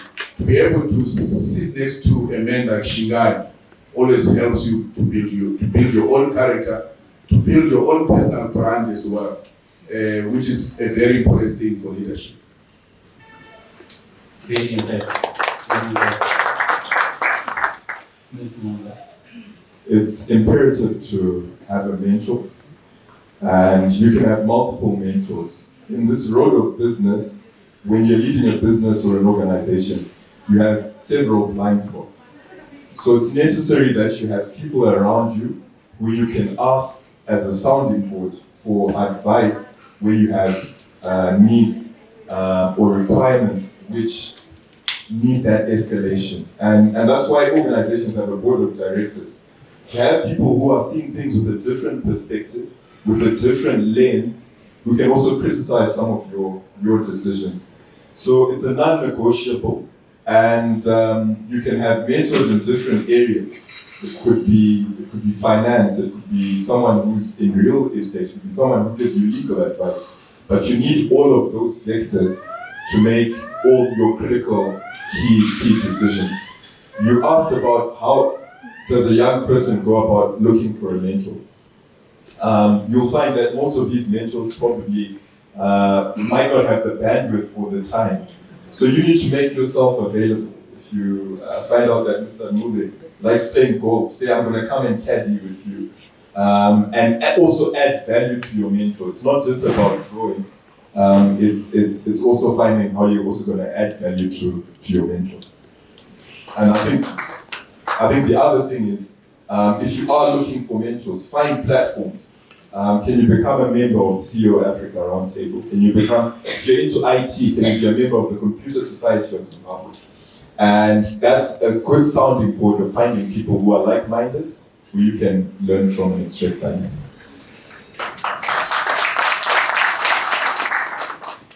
This panel is doing all the work for me. Mr. Nyakudya, please take it. Yes, thank you. Similarly to what Mr. Ncube said, for myself, I was lucky to have mentors at an early age. Some of them, in fact, most of them, at a foundational perspective, they were my boss. Like at KPMG, when I was doing my chartered accountants, I had a very good mentor in one branch design. When I moved to corporate, I had mentors, people who liked to teach me, to just show me things. As I became CEO, the posters to run a little bit thin. That's when I realized I needed to look for a different pool of mentors. Most of the key people that became my mentors were my customers. They were people, in fact, I was lucky enough, anyway, I became CEO at a very young age. I was probably the youngest CEO when I was appointed sometime in 2019 on the ZSE. Probably I'm still able, but I do not want to brag. So most of the mentors were my customers, and those customers, because just like how he said it, I tried or I sought to add value to their business, to the extent of wanting to know the challenges that they're facing outside of the space that I was in. I would do some researches, I would always try to provide guidance, whether it's financing, whether it's who to speak to for a particular problem, be it from a government perspective or from an industry perspective. So I was always trying to add value, but at the same time, because I was young, when you are a young CEO, people want to share. In fact, every successful person wants to share their story. So you have to be the ears, and that's what I did mostly. And luckily enough, you start to learn the things that can make or break you, the things that made them in that problem. So you can learn from that experience. And I think that was the lowest hanging fruit in terms of pools. But obviously, the other additional pools are the lobby groups. In every sector, there are like-minded colleagues who are trying to do certain things. You need to join and participate and be one of the active members, always raising your hand to try and be available. In that process, people will add value into you. There will always be that one mentor who will step up and be available to walk you along the way. Very, very interesting insights, very useful insights as well coming from the panel here. I want to talk about policy, but I think it's such a burning issue that it's inevitable it's going to come from the floor anyways. We're going to open up the discussion to the floor. But I have one more question, one more practical question that I wanted to ask you. So I'll direct this to Mr. Ngube specifically at first, and then I'll open it up to the rest of the panel. And the question is, in your line of business, you've got international suppliers. And they are higher up on your supply chain. They give you, let's say, a product to distribute, for instance. And then you make your profit from distributing that particular product, right? How then do you protect your market share when those international businesses come, instead of being your suppliers, want to come in and become your competition? How do you navigate that kind of a scenario? How do you protect your market share from your very suppliers? Have you come across that? And if so, is there anything that you've done to deal with that? The answer is yes. And the immediate example will be Stanley. I'm sure when you framed your question, I said, because I must be talking about Stanley. Yeah. So our line of business is primarily through partnership, because as you know, no one manufactures intern going to be brought in. So most of what we do, we deal with partners, and more often than not, the agreements that we normally sign with those partners are such that they are excluded from coming into our markets. But obviously, Sterling was a different one, because we've been selling satellite services since 2010, all the geo satellites, and the agreement is that you don't come to our market. We are the hands and the feet on the ground. But it so happens that, like in this unique case, we are a partner of Sterling, but at the same time, they are selling directly into that market. In that case, it obviously becomes a segmentation of the markets that you can participate in. Like in that particular space, they have said, we want to participate on both consumer and enterprise, but we will only give you distributorship for enterprise. So those issues will always come. But what is also more important is that when these partners come in, I think there was one of the previous speakers that spoke about being global but having local expertise. And it's being able to demonstrate to these international players that you are going to be more successful if you work with a local partner than trying to go into a market that you don't understand and whose dynamics will be very difficult for you to navigate. So there is always going to be that added advantage of being a local player, because you understand the culture, you understand the business dynamics, and so on. But yes, there will be unique situations where after a partnership of 5 years, you've built a customer base. Now your international partner says, look, I now want to come and set an office. And obviously that becomes a big issue for any business that is operating in an environment like that. No, thank you for those insights. Mr. Nyakudya, how are you protecting your market share? Of course, we are a sales company. I don't know how that really affects us. But I think in business, what is very critical is the issue of value. Always create value to your stakeholders. Primarily, in this instance, we are looking at your customers. What is it that is peculiar to you that your supplier is not going to win over you? So I think value proposition is what is of importance when it comes to that issue. Okay. I agree entirely. Find what your competitive edge is. We're now operating in a global economy, in a global village. So it's inevitable that there's going to be competition. It's a VUCA environment. I'll give an example. In our business context, we distribute and resell products such as HP, Dell, Cisco. And what you'll find is they've got distribution channels which you're supposed to follow. So you're supposed to purchase through a certain market. But I can't control someone who's going to fly to Dubai. I can't control someone who's going to put a machine on a bus that's going to come overnight. But I need to reinvent myself and find my competitive edge and possibly say, okay, these are great products. Is that supplier going to give you a 1-year warranty, a 3-year warranty? What's the experience? What's the client's experience when you also interact with them? So I think for you to differentiate yourself, you need to ascend in your service delivery. And that's the only way, but it's an open market. Even before Starlink was licensed, you had so many illegal Starlink instances, which are probably still there. So it's really about your service, what's your brand promise, and how are you ascending in your delivery, and how are you adding value to the clients. Just to hold you there. So is that a critical consideration that young entrepreneurs should have, or even young CEOs in the making should have?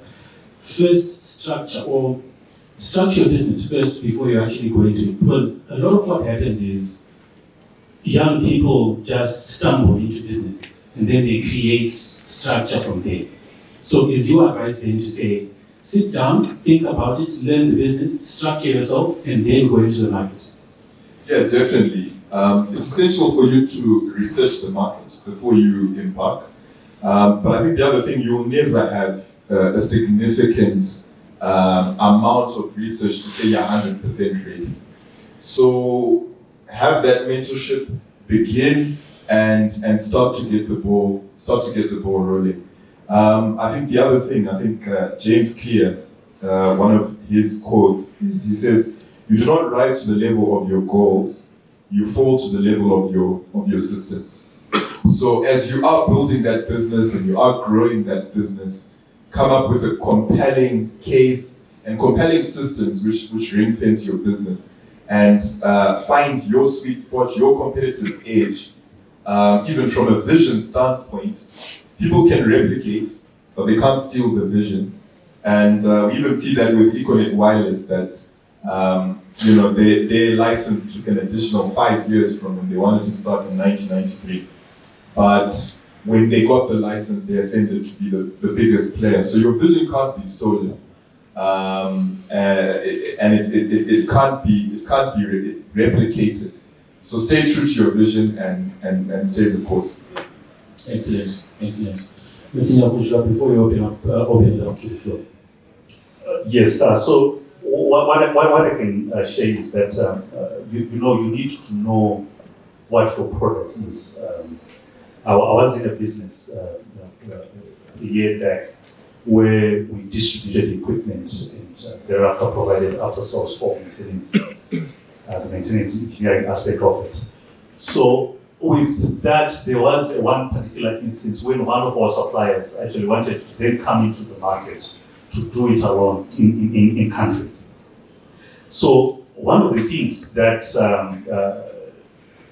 because this supplier had been talking about it for some time, one of the things that I realized is that as a business, we needed to identify what our core strengths are, or what our product was, both to our suppliers and to our customers. So to our suppliers, we needed to then identify, just like how Mr. Noe put it, to be that local partner who has got knowledge of the market and who can do it better, or who can provide a defensive mechanism for the supplier. So one of the things that we then did is to create a center, because we had a multiple distributorship. We had to create a center where we can service any brand and provide the minimum services to any customer who is multiple branded in terms of equipment. Secondly, we had to go back into the value chain and then create a manufacturing capability so that we can create our own components, especially the components that were fast wearing. So it's a matter of identifying your space. And the space that I was into was equipment engineering, equipment maintenance. And therefore we had to bundle it up so that at the end of the day, if a customer comes to us, they can be identified, or they can be able to identify us with a particular product. I can give an example, obviously, of other players like NVIDIA, who I was listening to one of the CEOs who was saying that when they started some 30 years ago, they went into creating softwares. But along the way, they realized that as soon as they create something, their customer would take it and would buy them out. Then they realized that they needed to create something that could not be bought by their customers, but a platform that they will be able to control and influence without a current market. Obviously, they get a way of earning their revenues. But you always need to think about the future. How are you going to pivot should competition increase? We are in a VUCA environment. There is a lot of change that is happening, both in Zimbabwe and globally. And you need to adapt and change as the threats starts to be visible. Thank you. So before we open it to the floor, I think one of the key takeaways from what I've heard the panelists to say is, before you even jump into it, plan, strategize, implement, and adapt as you go, and always hold true to your vision. So I'll open up to questions from the floor.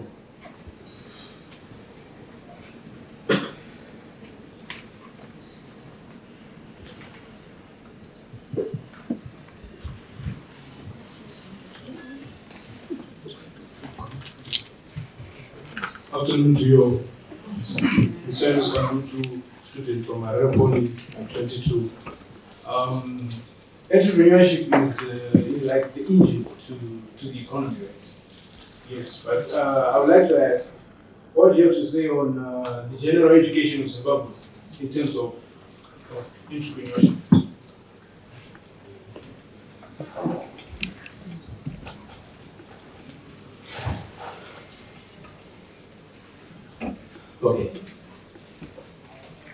Okay. Seeing as we are short of time, I'll take that question and 3 more.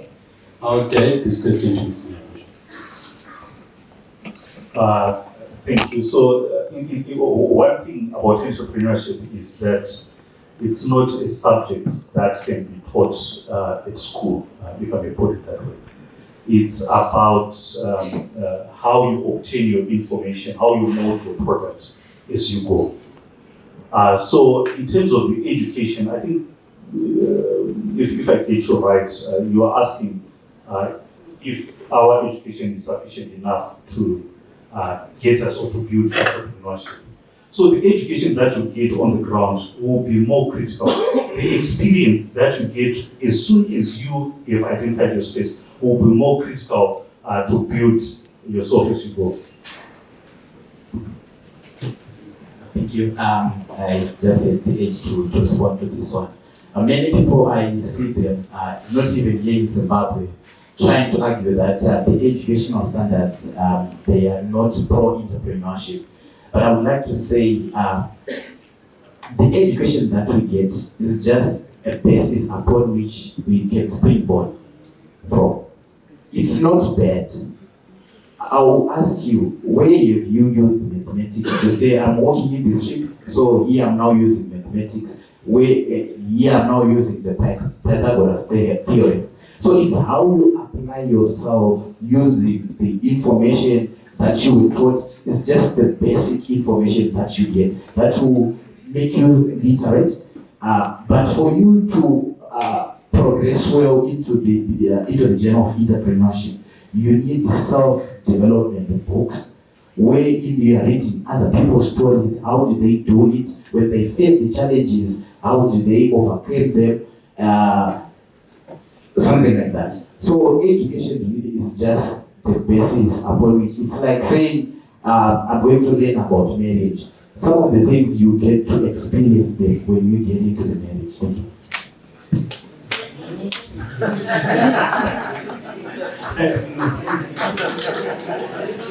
I'll give it to Dr. first because you didn't hear.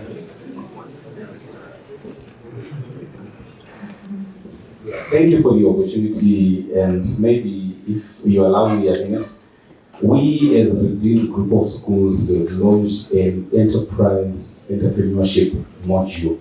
And basically what we are doing is now training them from a young age. So it's not just academic, we've also made it practical, where a kid makes detergents, where a kid goes into fencing, where a kid goes into different things that they can do at a young age. Centrifuges are now being made. So we launched it a few weeks ago, and at our schools, we have 10 schools right now, that module is there. So those who are interested, look for me after break.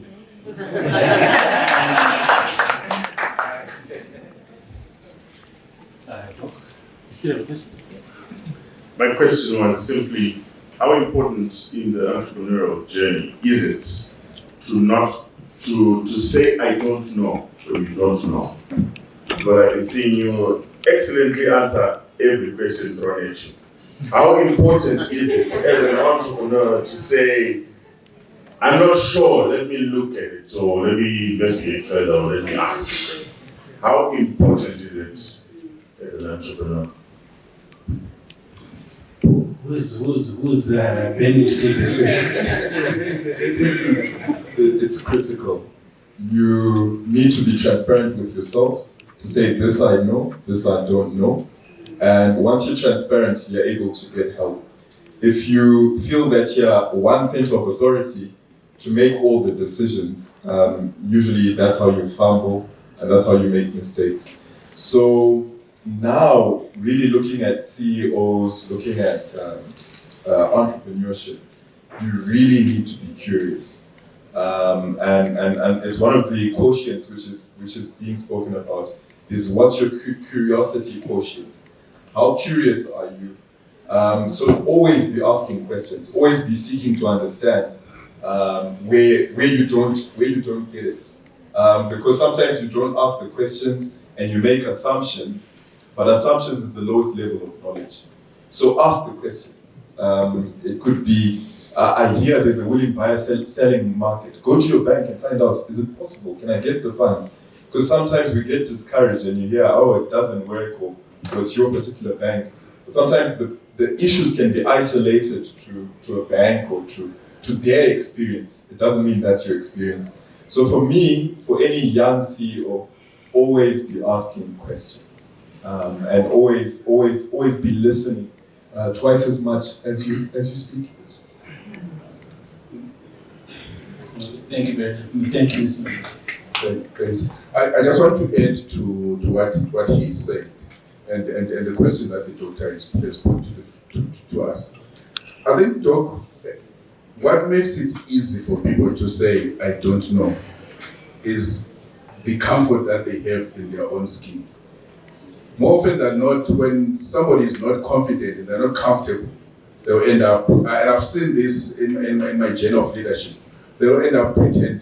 And this is one of the big weaknesses that CEOs have, to think that they are supposed to know everything in the organization. It's very important for CEOs to know that it's okay not to know. And then if you get to that space where you feel comfortable that you don't know, then you seek knowledge, whether it's from your juniors, whether it's from your peers, or from your mentor. But if you don't get to that position of acceptance, that it's okay not to know, you might end up having a long journey of pretense. And that then becomes your pitfall. You don't know what you don't know. I think that will be, I think, the last contribution we'll take for this panel. One more question. But before the question is asked, and I was hoping to hear from one of the young entrepreneurs about building teams. That's the one thing that I seldom hear from young entrepreneurs, because the gentlemen you see in front of us here lead teams. They've constructed teams to make their businesses as efficient as they can be. So I think one other thing that really needs to be communicated to young entrepreneurs is how to build teams that are sustainable, teams that are locked in on the vision. So hopefully that will be one of the takeaways when we engage and network with these experienced CEOs to learn how they build their teams as well. Your question, please, sir. Thank you, Mr. Musa. We've had quite a number of statistics or numbers being thrown. my starting point is we are looking at a macroeconomic environment where these businesses are operating in. Someone throws 51 in terms of the tax burden, 51 taxes, but this also includes the regulatory compliance issues. I think I saw some figure around 71% from Mr. Nyanhongo around informalization. And you have your macroeconomic policies which have been put in place. To me, those are policies which are in place to address 29% of the formal businesses, and these are people which are in there.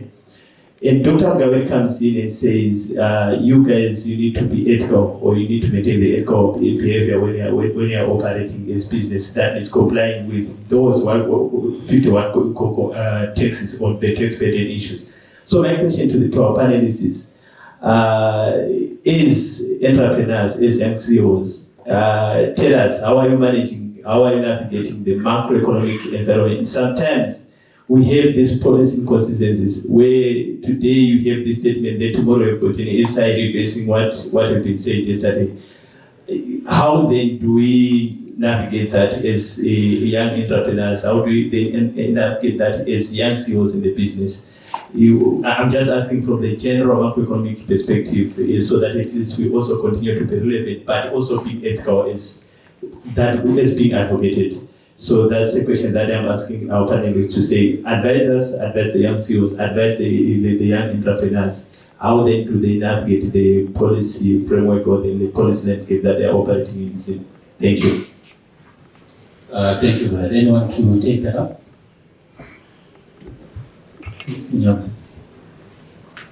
So you need agility and you need to be nimble. I think, a country like Zimbabwe, you can be in a fuel queue and then the price goes up by over 100% whilst you're in that queue. So you need to know, even from your pricing standpoint, your pricing mechanism, are you changing your prices daily? You've now got an interbank market. How do you do that? But really, agility, nimble. You can't say we're going to wait for a board meeting because we're going to change our prices. You need to be making decisions based on the fly, really in response. And where you can also anticipate, because you also need to sort of have that foresight to sort of say, what will the exchange rate be next month? If the exchange rate changes, how will we pivot? So really, I think creativity, agility, and really being nimble to make those swift decisions, maybe on a daily basis, on a weekly basis. In other countries, maybe inflation hasn't changed much in the past 10 years, but in our country, you need to make those decisions.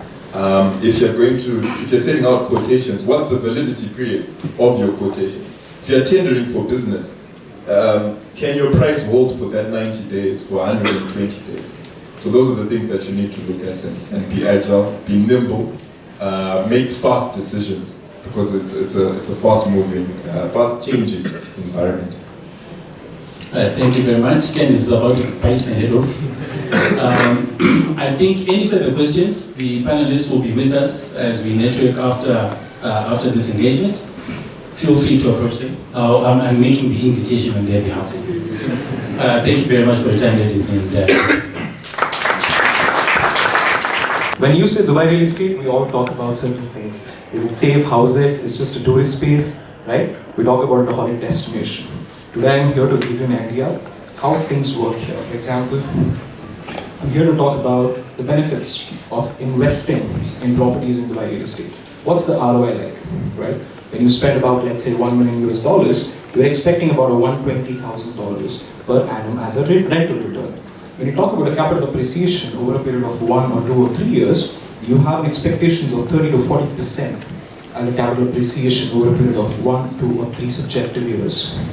When you talk about golden visa, see, Dubai as a city and the UAE as a country does not promote or provide citizenship, right? But there is something called the golden visa, which is as equal as a citizenship, right? A little key pointers is what I'm giving you so that you can understand why I'm here. When you talk about, the young market, from a place where I'm from Asia, India, right? And the place where you are, we both have histories of 100 years and 200 years where things have been happening here. Right? But Dubai is a very new city. It's growing. It's just been 40 years when you've started that city. And as a new city and as a new country and that city is trying to give more opportunities, right? And more chances for people to make money while it's in the process. Okay? And a quick one to just give you an idea about geographics. You know Dubai is a pit stop for anything where you want to go to. It's like a pit stop, geographically located, very strategically located, and I think we should take advantage of that. Right? The reason we are here, we've taken more than 3,000 kilometers of flying time. The reason being is, there are people using that opportunity as benefits, right? The investments are great, the returns are great.